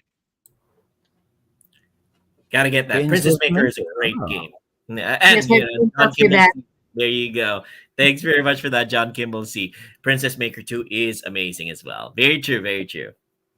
Oh, Yeah, that's it's my so friend Nishin Ochi good. on YouTube. She actually told me about Princess Maker and how you have to go to different routes and try to develop each stat of the princess. And you really have it's really quite a challenge to get the best ending because it isn't as easy. And as you can see here on the Project V6 game, each member has a different activity for a day, each day of the week. So when you get to finish the week, they could develop their stats, whether they're good at singing, dancing, theater, what else, modeling, or hosting and variety shows. It's quite a variety. It's what they do in real life, so it's what you also do in the simulation type of visual novel. There are actually live action skits in the game that feature the band, so that's a treat for us V6 fans. And also, like other visual novels, what you could collect in these games are collectible cards. You can unlock the cards, or I forgot the term for that. It's like the visuals, the arts. There's a term for that. What the shit? What the Right? No, There's it's a not term for shaky. that. This is the gallery where you collect the pictures of the characters, and it's sometimes there's a special bonus. Oh, I forgot the term. It's like the one on the beanie one on Jollibee, the photo cards Yeah, something like that. of each of them. All of the art style. So by the way, so earlier there's a town map, so you could go to different places. I think this Persona have that thing where you go to different places. I forgot which game Persona was it. I guess. And also, it's not in this clip, but there are well, one mini game and one part where it's like a dungeon crawling version of something because the character, one of the band members, is like looking for the manager, and you have to build dungeon crawl in the studio or something. And there is this mini RPG style turn based battle where you have a battle with a paparazzi. I'm not sure if you have to attack or defend yourself. I forgot the choices, but That's genius. amusing because it's not just reading and reading. You also get to have these mini games to add variety to the monotony of the visual novel. So this is quite an old school visual novel and shows that it's not just a modern thing. It's been around for quite some time. Again, this was in the late 90s. And there are other more types of visual novels. It's not all the romance seeking paths. There's also management like this one. There are a lot of visual novels that came out on the Sega Saturn, and I really wanna play those, especially the mystery ones. So so sad that a lot of those games aren't. Unfortunately, a lot of visual novel games haven't been translated officially to English, so we have to, depend on the fan translators. Actually, it's also one of the reasons why I studied the language. I Mm. I I, I want to read By the visual novels because I Yeah, can't wait 10 years to wait for the translation to be open and then find out on the ninth year that the translators abandoned the project. No, that's so that's sad. pure heartache. by the So way, yeah, guys. By the way, guys, just a fun fact: Miss Hinu is involved in some fan translation projects, and as she said, she is actually we should all wish her luck. She's on her getting her JLPT And and and what level are you right now? N wow, two. I'm So three. I'm three right now. she's I three don't right even now. have She's going five. for the I'm two. taking two for the fourth or third time already. It's hard. It's really hard. Gambatte, gambatte.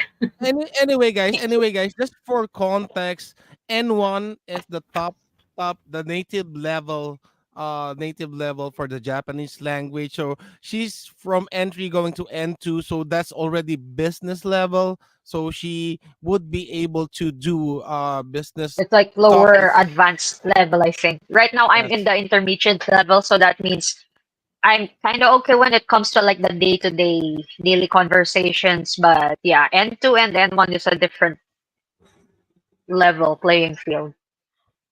And Thank you for most of your the people wishing me good most luck, of the Drew. people here, most of the gaijins here, the foreigners here, are even Mm. just even lucky enough to be able to get themselves to the N5 level for them to Huh? be able to yeah, there's the trainees, they're mostly just N5 levels. Me, I'm N1000 or Why am something, I and still here in the Philippines? Take me with yes, I don't know you. why. But anyway, most of the Get me, people get here, me, get me. I'm gonna most of camera. the foreigners here do not really talk the language properly. You could actually get on with your day to day without really you're talking in the kindergarten level, like me, like this guy, and you would be able to survive here.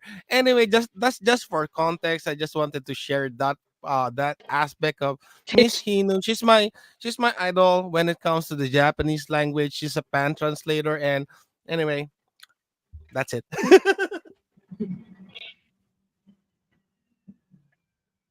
Alrighty. Anything So, um, else? anything else about V6? Miss I sounds like a Honda car. Go. Yes, whenever I try to look for V6 merchandise, it's cars that pop up. So it's so annoying.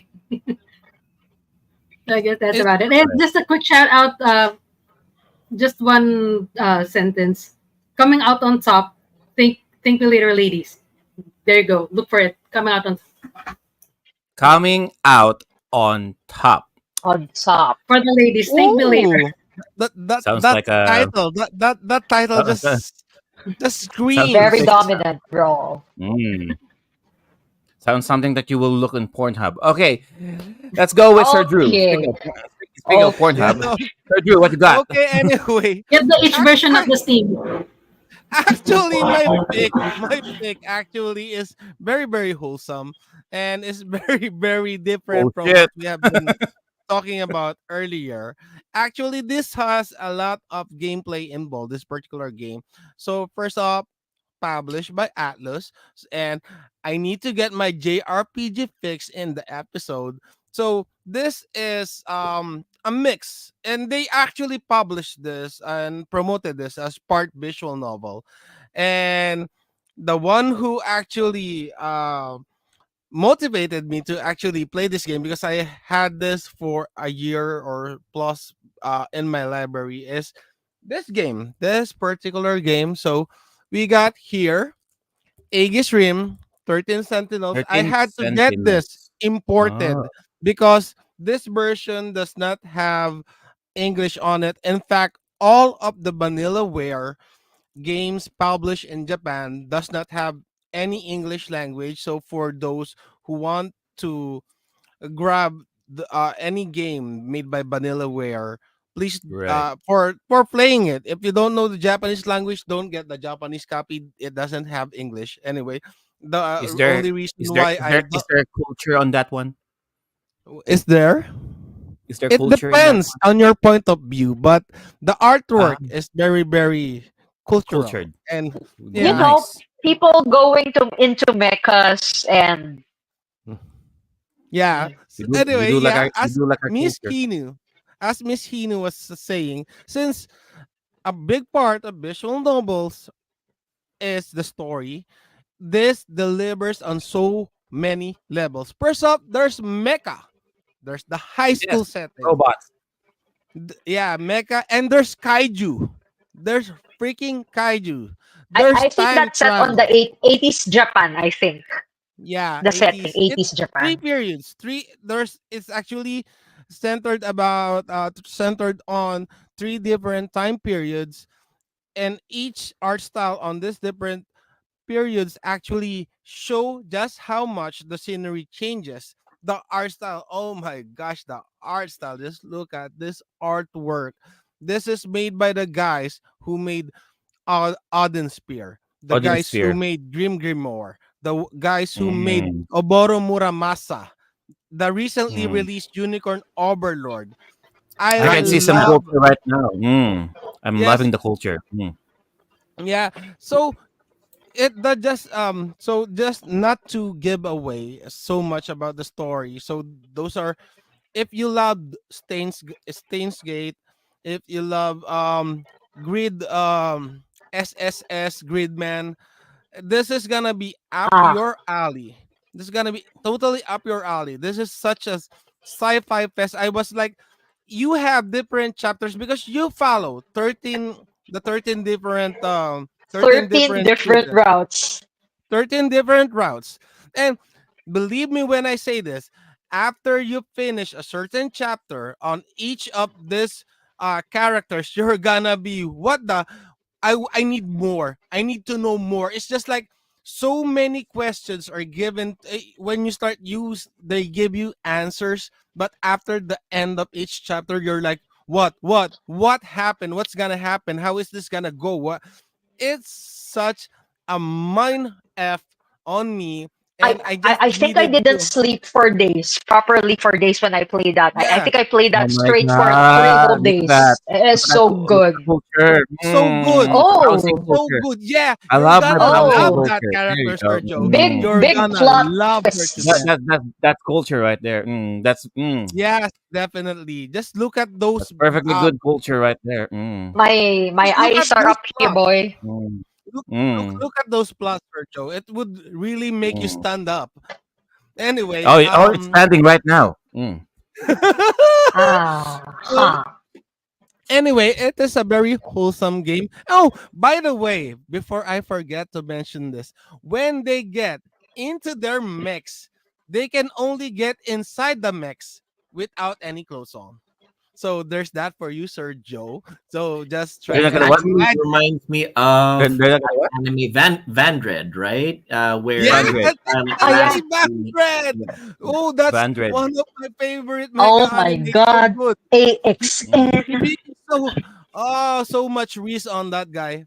no, but Anyway, that anime turned out to be really really good. That was Again, good yes, good plot. though. That was good. one of Yeah. the That best was good. mecha animes.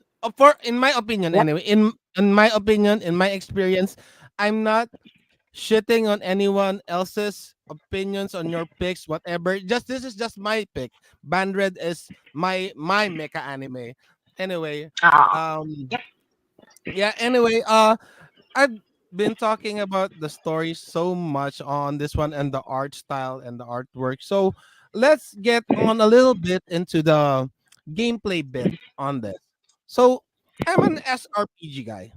This has a somewhat a mix of both SRPG, RTS, and tower defense. So if those things click with you, then you're definitely gonna just treat. You could actually even treat it as a minigame. I did it. Uh, my only gripe with the gameplay aspect on this, it's far too easy. Well, for me, it's so easy. I just breeze right through those game the gameplay aspect on this one. Maybe because I love SRPGs, or and I do also like my tower defense games. And it's basically you could only choose six people or six mechs to go out on the missions because after that they would be exhausted. On the next mission you could only choose the others that are not exhausted, so you have to plan accordingly to to swap them out. And uh their mechs, so here it is. So their mechs is categorized into um four three four wait, there's the brawler type, the melee type, the melee, I forgot which sentinel number those are, the aerial types, and the long range types, and the all rounder. So four. So there would be four mechs, four types of mechs. And by the way, for the platinum trophy hunters out there, this is a fairly easy platinum to get. You don't really need to search for any guide on this one. Just a heads up for the trophy hunters, just play the game, enjoy the game. And you can see here the battle system. Now this is what actually turned me off from playing this game outright, is the battle system, because it tends to be on the you need some imagination, some imaginative inputs when you're playing the missions, because it's mostly the art, and then you switch into this pixel style top view on the system. But when you actually play this, it's a much more fun experience when you're actually playing it than when you're watching it on a review or whatever. Um, It's overall oh, fun. It so doesn't. so you don't actually see the mechs fight each other. Yes, It's just the board, that's basically. the mechs and the kaiju fight each other. You're just seeing them like they fight each other. There's some particle effects on there. There's some form It of doesn't zoom contact in on. on the action. So they don't Yes, it physically doesn't fight each zoom other. in. Like it's really zoom Yeah, in. it No. doesn't zoom in. So that's why I was saying you need some imaginative input to be able to visualize what's happening up close. So you're like the commander. You're like uh very very zoomed out to actually see the fine details of what's happening. You're just seeing the particle effects. You're just seeing the blazes of fire. So when I said you need, this is somewhat like a tower defense because that central wormhole right there is what you are trying to protect. So if they damage that, they get into that particular wormhole, it's gonna be game over. So there you see some silhouette there, Sergio. They're naked inside the cockpits, so they're good and ready on there just for your Cockpit. visual. Us. How very Yes. messy. Mm, Anyway, mm. yeah, truly, truly recommend this for any fans of Vanillaware. Bisexual heaven. Yeah. Everyone Oh is my so god. Oh pretty. no. Yeah, it's actually, if you are somewhat do not prepare your guy on guy thing, uh this they actually presented it in a way that's so beautiful. Anyway, just take my word for it. I'm very comfortable with my sexuality. I know my, I know how to anyway, but still I was able to enjoy the guy on guy aspect on this. Mm, Really, really well done. Really well done. That's all I'm gonna say mm. on this one. Anyway, that's it for my first choice. 13 Sentinels Aegis Rim. I could not stress enough how badly I recommend this. Even just for the story alone. The story is superb. It's so mind-boggling. It's like it's like Black Mirror. It's like um Love, Death and Robots, Yeah. something along those lines of Yeah. storytelling. Imagine 13 storylines. How are you supposed to connect everything? It's insane. And then we have three time Insane. periods. I I don't know what kind of meta 4D chess the writers were Yeah, they doing did it that time, so but well. they did it so well. This has Insane. the best storytelling out of Vanillaware. Uh, Out of all of Magnum their games. opus. Magnum Magnum opus. Opus, definitely. They're gonna have a very hard time trying to top this one out. They went all Uh, in with the story on this one. But some Wherein people A they lot. say they like Unicorn Overlord better. So I'm not sure. I haven't played it yet. So Unicorn Overlord has an awesome gameplay, but its Mm, story cannot be compared. Cannot be mm. compared to this one because Unicorn Overlord, I enjoyed that one. I spent 58 hours on that one. I got the platinum on that one, and the gameplay was superb. It was awesome. But the story Correct. on this one is way, way better. The story on Unicorn Overlord is cliche. It's enjoyable, Correct. but it's cliche. It Mm. didn't really give me any twists, any of those, the things that I would be. this was gonna take This you was for a roller coaster ride from this, start to yeah, finish. it really made me think where it would go, what would happen, who, what, why. I was like that whenever a chapter closes. It's really, really a mind f adventure. But Mm. the payoff is so nice, so good. When you get to the climax, when you finally get all the answers, The when you get that climax. the climax, it's really, you're gonna have some post end clarity afterwards. It's like A you're lot of, you know what? There's a lot of sex puns in this game already. gonna Cockpit, hard time, all in, climaxing, yeah, Riding, definitely. clarity. It's gonna go for deliver it. all Go the for good this game. Mm. for the This is story. something. For the story, let me clarify for the story. Whatever you feel with the battle system on this one, yeah, I'll give it. You shot on that or you enjoyed it, whatever. I don't really give that much on that. It's just there to give you a break from all the heavy thinking that you did with the story. So anyway, Aegis Rim, 13 Sentinels, must play for any of you guys who are into sci-fi, time travel, kaiju, mecha story out there. Huh, Mm. Idols. that Don't forget idols. It and has idols. idols. By the way, that really Everything. took It a has lot out of everything. my energy. That So what really, they are I really, telling me right so what they're telling me right now, I so really gave just it my all, and so it, just to just to Good job. distract you from all of the reading and looking at the girl's legs and all that, from all of the sexy stuff. That's why you got the battle system. The yep, battle system with Yes, naked basically. people, just yep, to distract you from everything else. There's still Yes. some naked girls in there, With naked naked. naked guys in Yes. there, yep. more You're naked people. absolutely right. So much And for distracting me.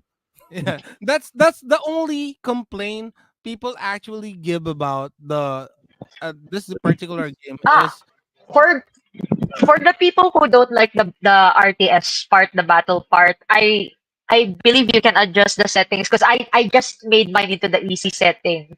To the hardcore RTS players, maybe this won't be much of a challenge for you guys, but to those who just wanna be in for the story, there's an easy mode. That's what I did. I'm just in for the story. I still enjoyed the battles, but yeah, story. Miss Inu is being very humble in her description on this. I think the reason why she lowered the settings so that she could get into the story faster. But I believe Right. she could. It's actually not that difficult. She only lowered it because she really wanted to know what, why, when, how. Ain't nobody got time for that. If a game offers me easy or story mode, I'm gonna eat that up Me 100%. too. Or just like Serviraj would say, maybe you guys are just bad at video games. Yeah, Anyhow, anyhow, Yeah, normalize being bad and anyhow, at video actually, games. So what? actually, I anyhow. do suck at video games. But just because I suck at video games, ain't no way I ain't gonna enjoy them. And I'm gonna enjoy the heck out of them.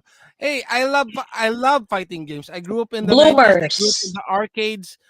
But I Nice. always get beat up whenever I put on a token. I play a freaking arcade game. I'm like, please, nobody, please disturb my peace on this game. I'm just trying to get to the boss. I'm just trying to finally beat onslaught. I'm just trying to beat apocalypse. Please don't put a token Can on I, the other side, please. can I live? Can I live? All Then right. somebody would gonna put a token on the other side. You're gonna see the counter slowly getting to Here comes a 99, new and you're like, challenger. oh, fuck. Anyway, Yeah. Anyway, Thank you. Thank you, Drew, for that wonderful choice. what's your Would second? you like to second? yeah. Anyway, for the second one, I'm gonna make this really, really quick since Miss Hino already talked about my honorable pick. My second pick is actually Danganronpa Trigger Happy Havoc. Really awesome game. Really fantastic game that's set again. Again, it's gonna be in a high school setting, High school. and they actually delivered one of my most favorite is this still in the statute of limitations? So when was this released? When was this released? Please Vita. somebody. The Vita, I guess. Yeah, the beta. Could somebody please verify on me? 2010. 2010. 2016. Oh, it's beyond. Okay, It's this beyond is the safe. statute. Okay, This it's is good. safe. As This is been, safe. One 2016. of the best villains that I encountered on well, okay, let's just say visual novel game. I really love the main villain on this. First of all, you're gonna be presented with this guy. You're gonna be presented with this guy. So you're gonna be thinking, who the heck is controlling this guy?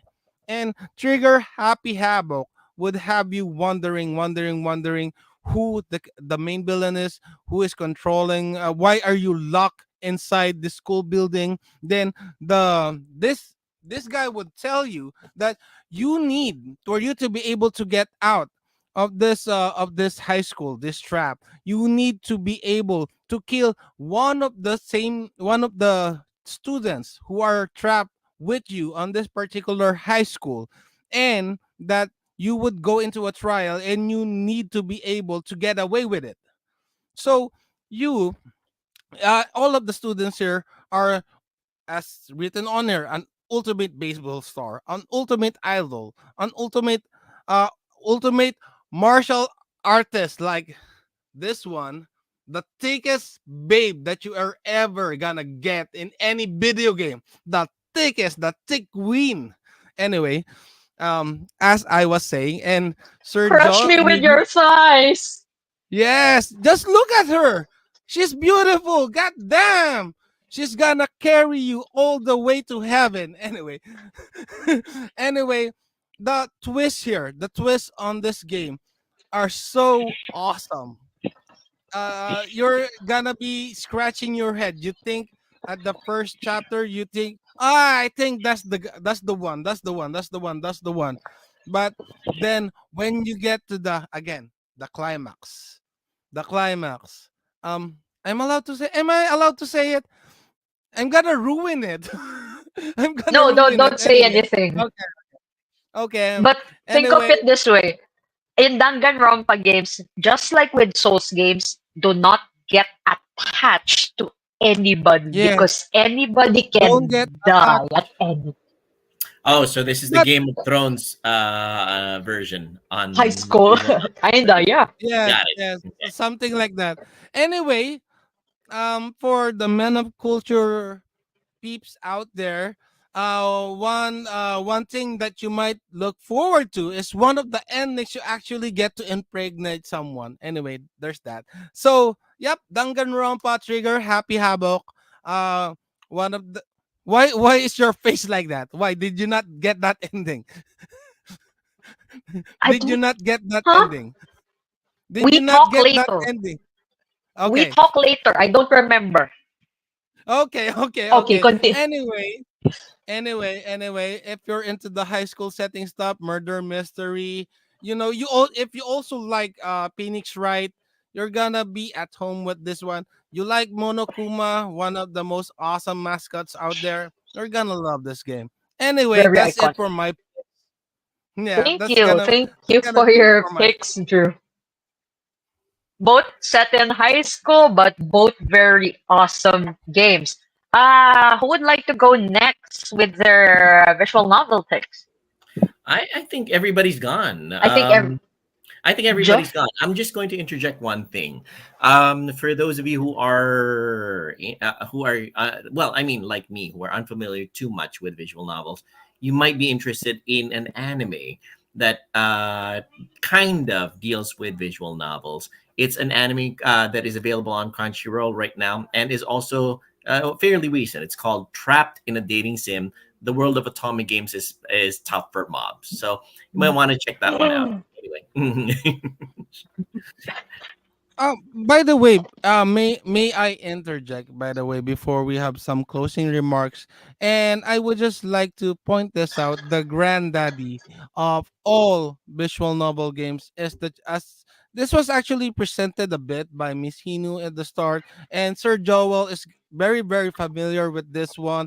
Is the Choose Your Own Adventure books. So basically, what these books are, well, I personally read some Goosebumps, the Goosebumps version. I love those.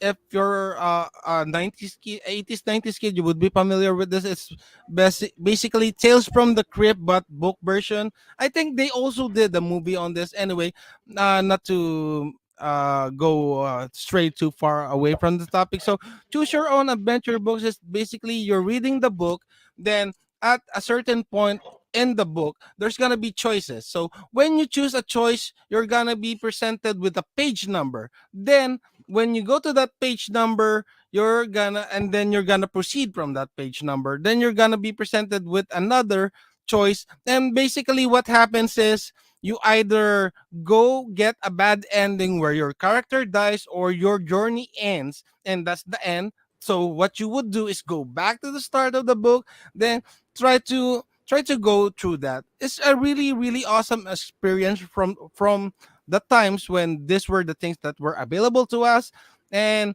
it takes your imagination to so many places. And as with all media, I think they all originated from books. So having an experience reading a book really helps broaden your horizons, and choose your own adventure books are one of those things that we truly recommend. Sir Joel, your insights on this one? Oh, completely agreed. Because well, the thing about choose your own adventure books, they were formative to my journey in reading. When I was young, I discovered those. Went to National Bookstore every single choose your own adventure book Oh, I tried National to buy with Bookstore. my allowance, 25 pesos per book. And sad to say, I had to leave them behind when I traveled here to the U.S. But well, I was lucky enough that my wife, my was gifted me the entire set of Choose Your Own Adventure books. They called it the Oh, Rare nice. Butterfly Collection, and it felt like I was being given back a piece of my childhood. So it's something that I am thankful to her for. And Choose Your Own Adventure books, they are still an amazing experience nowadays. I encourage all the kids who are listening in right now to get yourself at least one or two copies in your local library. They're going to be available there. Read them, enjoy them. And I used to correspond with the creator of Choose Your Own Adventure books, Edward Packard. He Aw. must be, he must be Ooh, getting on in nice. age nowadays, but he's still there, and he's still doing his best to try to keep the interactive medium alive. So Edward Packard, wherever you are right now, we salute you and thank you for this entire genre that you created. Thank you very much. All right, back to you guys. Actually, last bit on this thing, and one thing I think this generation might not be able to experience with all the technology that is available to us is getting very very limited information to digest. When back then we were just reading books, so when we were reading books, most of the books back then does not actually have illustrations in the middle. They're just walls and walls and walls of text. So it's clearly with the visual novel genre aspect, we are actually presented with how they look like, how things are happening. But back then, and we're actually really old. We're old, so sorry if we're sounding like senile old men, but we are actually near that category.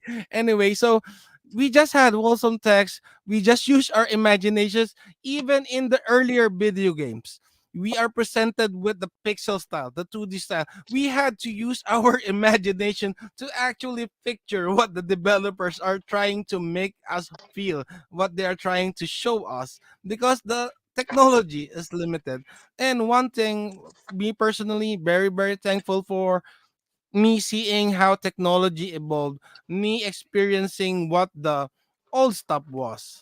There's so many things that evolved in the short span of years that we have lived, that we have been consuming this media, and it's just so nice to see. And I do hope that the younger generation do take their time to even just have a taste of what the media was before, and try for yourselves, try to compare it, how things are have changed and how they have improved. Anyway, just some random ramblings from middle-aged guy. Back to you guys.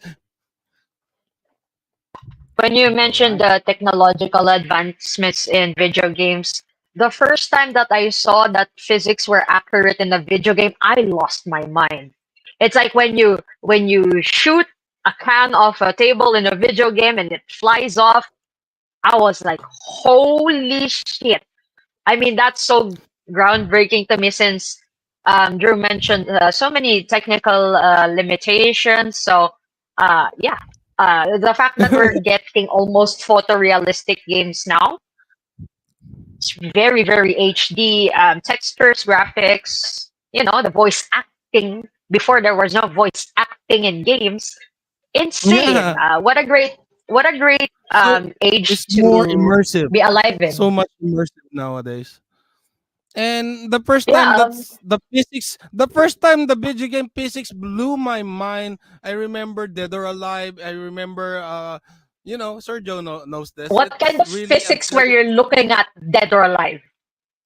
The Which fighting game physics. physics? The way that they were Ah, hitting it, it was so ah, alive. realistic animation, right? Yeah, I think that's it. Yeah, yeah, Yeah. realistic animation, realistic physics. Okay. Anyway, I'm gonna cut it out at that. All right. Sir Joe. Um, so I would go last. Okay. Um, Wait, I haven't given my. hmm, I'm gonna make go, this really short. go. Not a lot of people know this game. This is called Raging Loop. If you guys are familiar with Werewolf, if you're familiar with Among Us, that's basically it in visual novel form. You're this guy, you're soul searching, you're on your motorbike crashes, you end up in a remote village in the mountains, and there's a mist. The villagers tell you, do not go out of the village because there is. Let's wait for the mist to, basically go away. But then you get caught up in the ritual. It's like there are wolves coming in. If you don't stay inside during that period, you're gonna die. So, you being the clueless outsider, finding out that someone dies the very next day, now you have to join the village council. You're gonna decide who killed that person. So it's basically like that. It's basically sussing out who the killer is, if there is a killer within the village, or maybe there is a real werewolf out there. Very, very nice. I actually just found out a while ago this was made by Kemco. Kemco has been releasing their RPG collections up for the Switch, so they're the ones behind this. It was originally a mobile game, and I'm glad I grabbed this. To those who likes the mystery genre, the psychological thing, very nice. Multiple endings, multiple routes, and I like here is that, for example, you're going this one route, you need to unlock, you need to find the key to progress on the story. So you're gonna jump to the different route, talk to other people, potentially get the key, go back, and then continue the narrative. So it's you're really like a detective. You're gathering a lot of information, going back to the main plot, solving the whatever. Yeah, Raging Loop. It's on Steam, very cheap on the Switch. Go ahead and try it. I guess that's gonna be it for my recommendation for today, since the others are, more on the well-known side. Okay, Joe, your turn. All right. I want to hear what Joe's choices are. I'm curious. Oh, okay. All throughout this episode, nothing but debauchery. Okay, fantasizing about young girls, fantasizing about young boys, tits and ass everywhere. Oh, come on. Okay, time to bring the show a little bit. Let's be wholesome. Okay, it's a family show, for Christ's sake. All right. So, if you're into visual novel games, and if you're into high school, and not anything about tits and ass, then I have the game for you. My visual game is called Until Then. So, so what is about Until Then? So Until Then, It's not so the Friday song, right? Okay. Anyway. just like the song Until Then. So this game just came out just a year. So just this year, 2024. Okay. It's from it's a Filipino developer. Okay. A group of people. They call themselves Polychroma Games. It's a adventure game slash a visual novel adventure games hybrid, all sorts. And this so when Miss Hino suggested before that we should do visual games, I played this one. I chose this one out of and aside from every other else visual novel games out there. Okay, and I said, okay, I'll try this one, and lo and behold, it's a Filipino developed game. Okay, this is the type of game that I would suggest Sir Joel would play, should play. Know why? Because this game reminds me of Metropolitan Manila.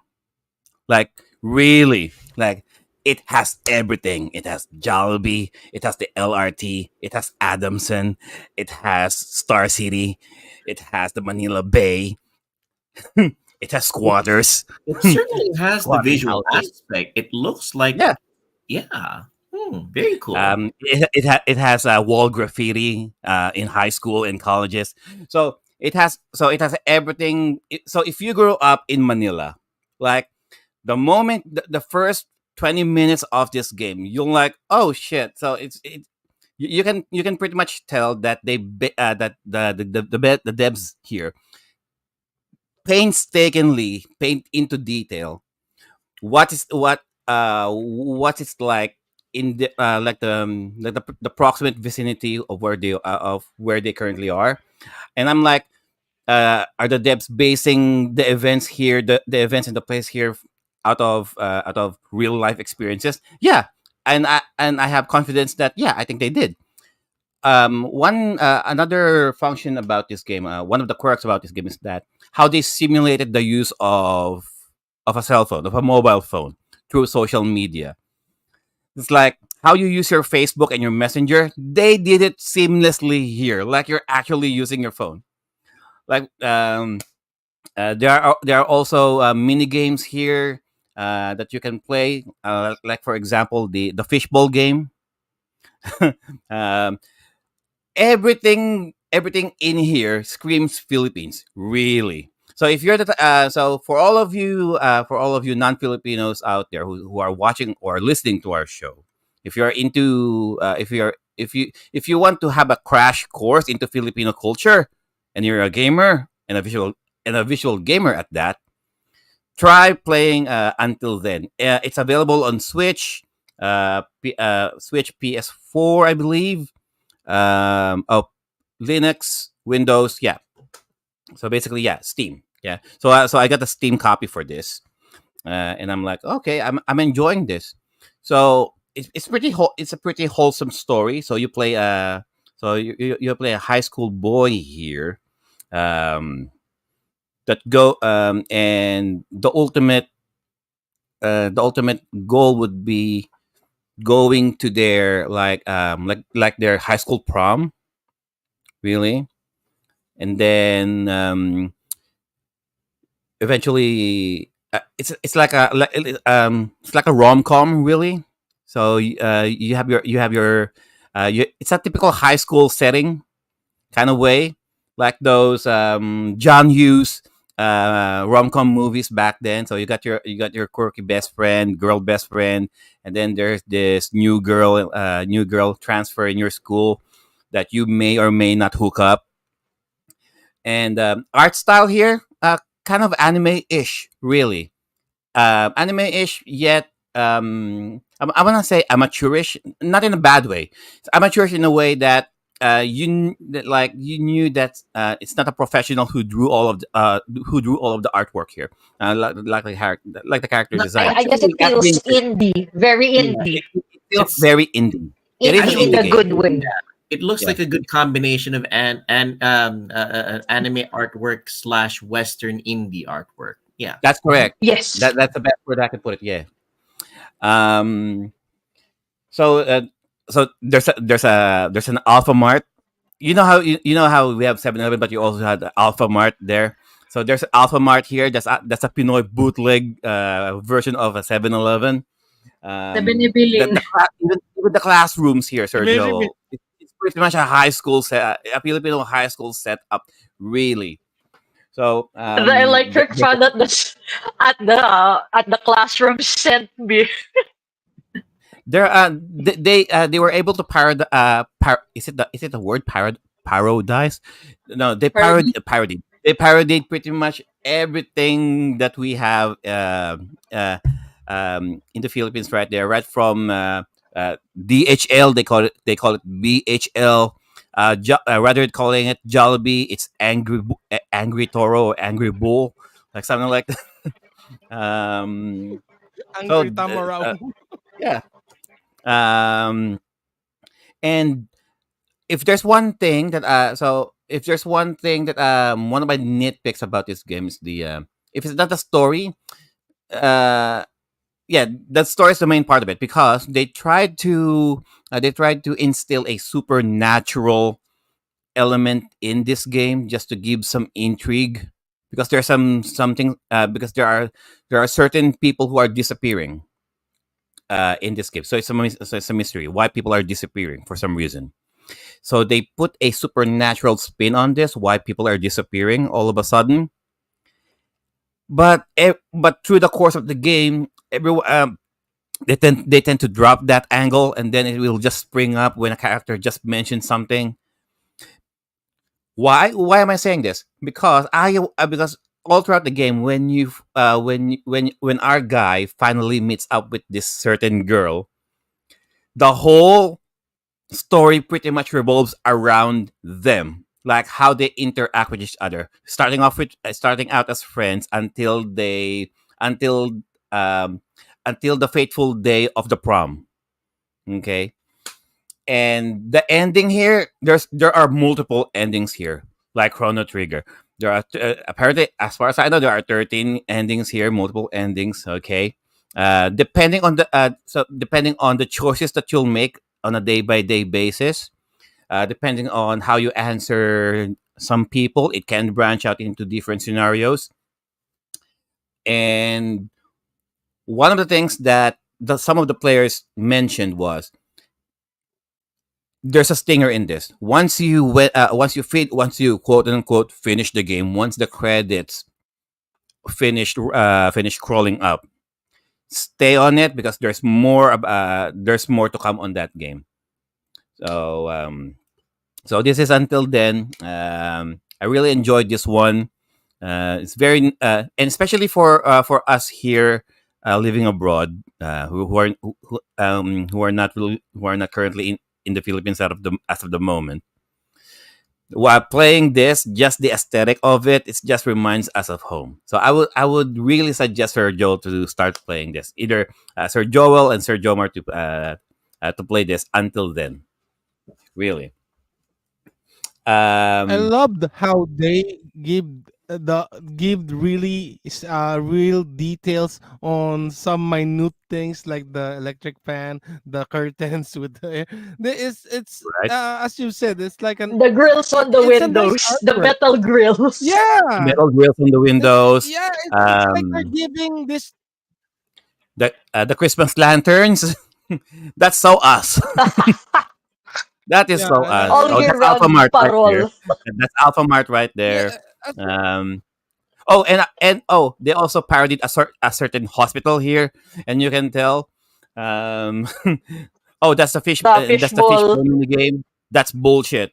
All right, the that mini symbol. game is really infuriating. Oh, and they also have this mini game where you're putting a USB. You know how sometimes when you put a USB stick, at first you think that you It's already in got it reverse. in, and then it won't go in, and then you turn it around, you put it in, but it won't go in, and you turn it around again. So you were right the first time, and then it goes in.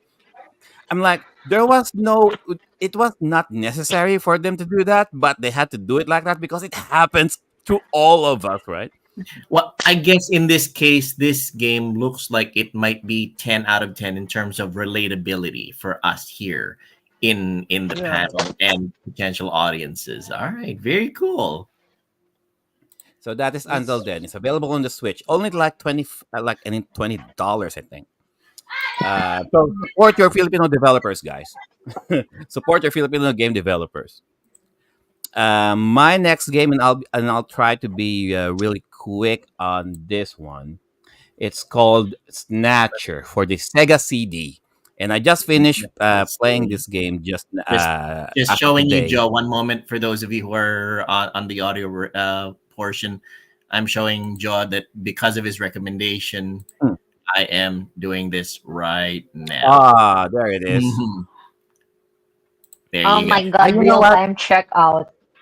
Oh no, Okay. no, and no. only No, Sir oh, Joel could do I this will. because Another thing about only this, Sir okay? Joel is No, no, no. I rich. mean, because this game is indeed wholesome. Okay. If there's one thing though, there and Sir Joel knows this because he also enjoys rom coms. There's uncensored hand holding in this, and I'm like, when I first I'm like, so I squealed like a high school girl. That's No, a league no, moment. don't get me wrong. I like my porn. I That like my that porn. just goes that you guys just saw how much of an influence Joe has on my gameplay purchases Yeah. recently. There you go. For the record, I like my porn, guys. Okay. Mhm. However, there's But just wait. It comes to a point that you're just so desensitized with porn. Like even the slightest hand holding, like a sweet gesture of mm, it, mm, because there's romantic feelings behind yeah, that. It mm, really gets to me. It Yeah. speaks to yeah, me yeah. because above all else, I'm a romanticist. Okay, I'm Mhm. not just a porn addict. Mhm. I have depth too. Okay, moving on. You're in, like an in onion. no I, I that You have purchase totally your that you agree. layers. that That's purchase right. that you guys just saw is that purchase that you guys just saw is is an intersection of everything. Jaw's recommendation, the fact that it looks like I can relate very well to it, and I want to support Filipino developers. You guys just saw me Yes. do that in real time. That's it. When I first saw it, and I'm like, this is the first person I thought of was Sir Joel because Sir Joel used to live near LaSalle in Vito Cruz, Yes, Taft Avenue. and Ah. I'm like, and I'm like, Okay. the setting is this is Taft Avenue. What the hell? The jeep, the jeepney rides, the LRT station, the wall graffiti, the high school, the fishbowl vendors, Star City. This is Taft Avenue, Ross Boulevard. This is where we grew up with me and Sir Joel. And I'm like, no, I'm gonna say, I'm like Sir Joel will just be glad with this, Oh yeah, just the I'm aesthetic scrolling up right alone. now as we speak. Okay. All right, your I think next choice. I think they also went to I think MOA was also included in this. Nice. SM Mall of Asia was also included in this game, but they didn't went full out the whole. They didn't pan out the whole mall, just a section of the mall. Mhm. So next game. So next game is called Snatcher for the Sega CD. There you go. So Snatcher for the Sega CD. This is a Hideo Kojima game. Okay, this is my first Hideo Kojima game, and the best way that I can probably describe Snatcher for the Sega CD, it's it is indeed a Hideo Kojima game. You're playing an interactive movie. Okay, an interactive movie because the first 10 minutes of it, and again, Sir Joel will know this because he lived through this. It's like Blade Runner, Terminator, Little Weapon. It happened. So the setting is Christmas. Die Hard. This game, and I'm like, um, and maybe a little bit of a James Bond, I guess. So this game is pretty much is an amalgamation of Hideo Kojima's love for everything Hollywood action movies. Back in the late 80s and the early 90s, and it shows. So the setting is the setting is the year 2045, but the origins of this game stems out 50 years earlier, the fall of the Soviet Union. And I'm like, they really don't have to go that far with this game because even without the 2045, 2050 dates, all of the well, not all, but the majority of the events that they're trying to reference in this game really did happen like 50 years ago. Oh, hang on. This is 2022. Everything that the majority of the events they mentioned was um, happened after World War II. There you go. After having World War II back in the 1950s up until the early 1990s. There you go. Um, they reference the Chernobyl event. They reference the Cold War.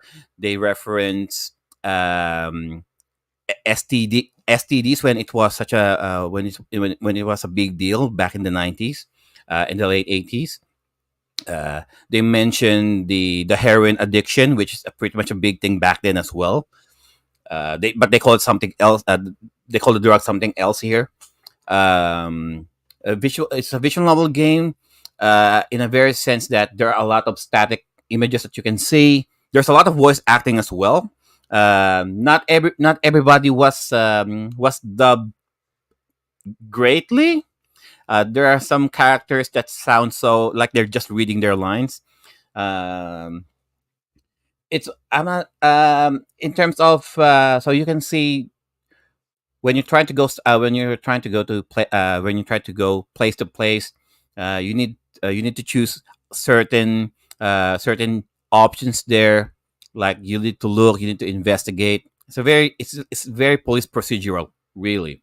So you're playing a character named Gillian, Gillian Seed, apparently who has amnesia, and he happens to find himself being employed at the Junker headquarters. What's Junker headquarters? Junker headquarters, they're basically agents who hunts down snatchers. What are snatchers? Snatchers basically, um, it's like the plot from The Attack of the Body Snatchers.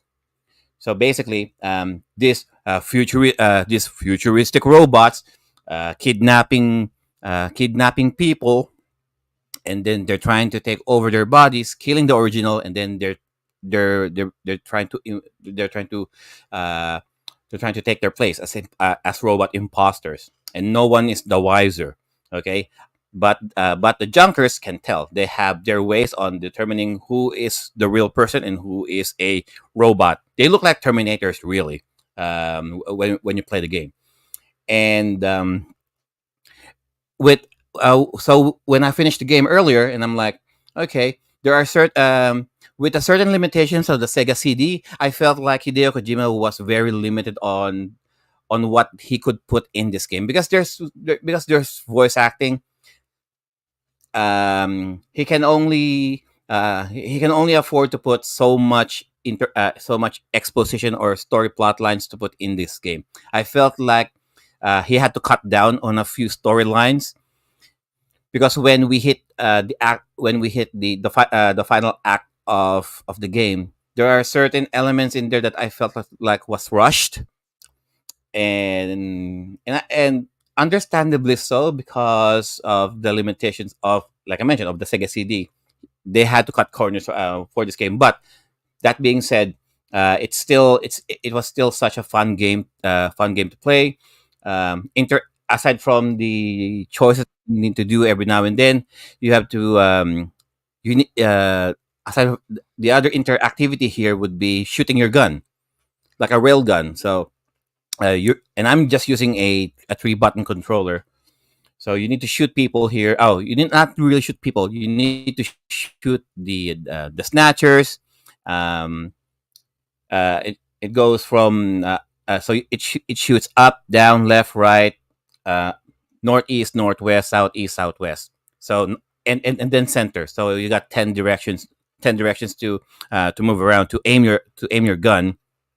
And one of the things that I initially hated about this game is that your crosshair, your gun, your aim goes to the center because in most games you have your crosshair is just free reign wherever, right?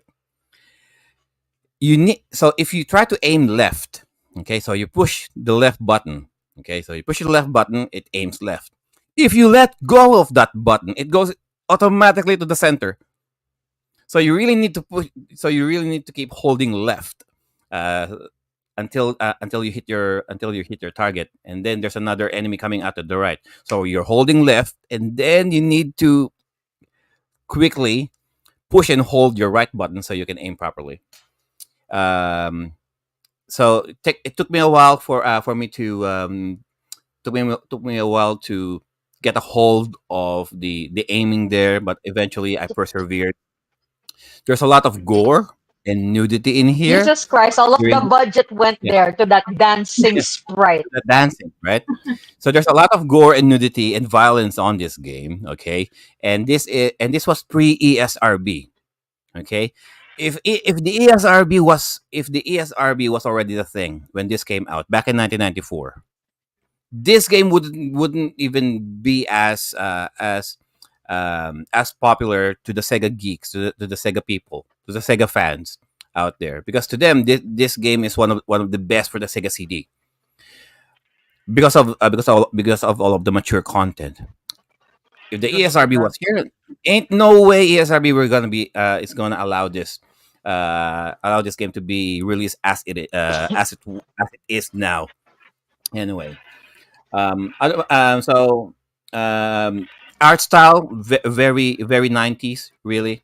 um and I liked it. As far as the character designs, you guys saw it on my on the group chat, how I liked what I saw. Anyways, Snatcher, um, uh, played earlier. I gave it a must play. Okay. I wanna Uh, play. It looks amazing.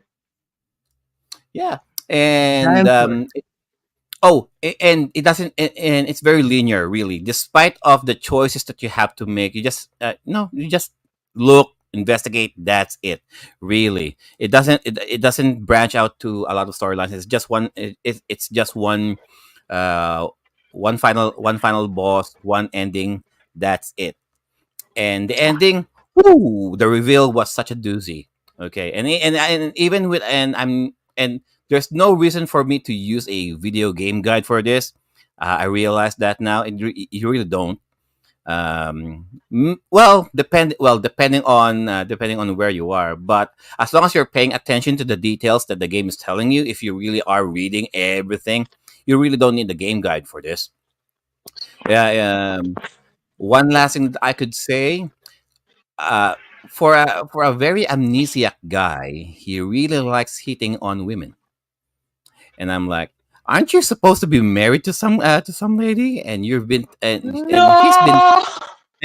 and and he's keeping tabs on that lady, but every now and then, for every girl he encounters, I'm like, and I'm like, and I'm like, are we doing something after this, or do I need to make the right choices so I can get the right happy ending, or am I Happy you know ending. you know what I mean you know what I Happy mean, guys. ending. But no, sad. Okay, I'm not gonna say anymore. I'm not gonna say anymore. Just the ending, and I'm like, okay, how many girls are there? One, two, three, four. Yeah. So just play the game. Oh my Just god. play the game. Gillian is one lucky son of a bitch. That's all I can say. Just like the meme says, it should have been me, not him. Should It have been should have me, not been him. me. Not And that's fair. and that's it, guys. Snatcher for Such the a Sega CD. wholesome recommendation from Such a Sir wholesome Joe. episode that we had. It just went full circle. All right. From Yep. wholesome And that's to the episode, guys. Almost hitting 3 hours again. Oh my god. All right. Let's do some shameless plugs, and then let's call it quits. Let's start it with Miss I. Miss I, where can they find you? You can find me on Twitch and YouTube, but I haven't streamed lately, so you can watch my old VODs on YouTube and KFC Bekenemen The on Twitch. Candyman. Bekeneman KFC. Thank you for Candyman for KFC that. Penny Baby. How about Sir Drew? Where can they find you? Hey guys, thank you again. And I say thank you for having me, but I'm actually part of the crew. What the heck? Anyway, you can find me at Geek Out Gaijin both on YouTube and on Facebook. So my Facebook content differs a bit from my YouTube content. You could hear me talking in the native language on my Facebook channel, wherein my YouTube channel is more on geared towards the international market. Anyway, that's mostly Japan games, video games. So that's all there is to it. Anyway, this geek is out of here. Geek out, Gaijin. All right. Thank you for that, Sir Drew. And how about Sir Joel? Where can they find you? All right. Thank you very much, everybody, for watching the episode. We learned a lot about visual novels for this episode. I myself have delved in, am going to be delving into it, and thanks to Joel's recommendation, you saw me purchase a game in real time. I am going to be playing this right after this episode, and you can find me streaming on Twitch and on Kick.com under Banyagang Native #FUFB. Recently, I've been getting back into the Crew 2 because the Crew 2, the racing game, was actually on sale this past week for just $1 on Steam. So if you're into racing games, you guys might want to check that out. You'll see me doing that stream on twitch.tv and on kick.com. Back to you guys. Watch out for that uncensored hand holding, Sir Joel, but it's so well earned. How about the captain of the ship, who gave us a very detailed dissertation about visual novel games? Miss Hino. Hello, guys. Thank you to the panel and thank you to the audience who stuck with us for this episode. I hope you guys learned something or maybe became curious about this very, very niche uh, corner of gaming. So, thank you to all the people who interacted with us through the chat. And yeah, culture, spread the good culture, spread the good culture. Many VNs out there for people who just wanna screw around in high school or who wanna do investigative work as a detective and whatnot. I believe there's a visual novel for everyone, so you just need to look for those gems. Back to you, Joe. All right, thank you for that, Miss Hino, and thank you guys out there at the chat. If there's one thing that we want to impart here is, touch some grass, go read something. If it's not a book, at least read a visual novel game. Okay, it will only expand your horizon. It will expand your perception. It will only expand your knowledge. It's not everything is all about action. Okay, just sit It's back gonna and try to read something. Just read, and that's it, guys. Thank you all it's so gonna much. expand so much more than knowledge. It's gonna Yes, physically expand your feelings. it's physically standing right now. All right. Uh, that's it, guys, and we all thank you for staying for this long. And as always, our games and our bodies may grow out of date, but our gaming experiences will forever remain. Hey, Timeless. Timeless.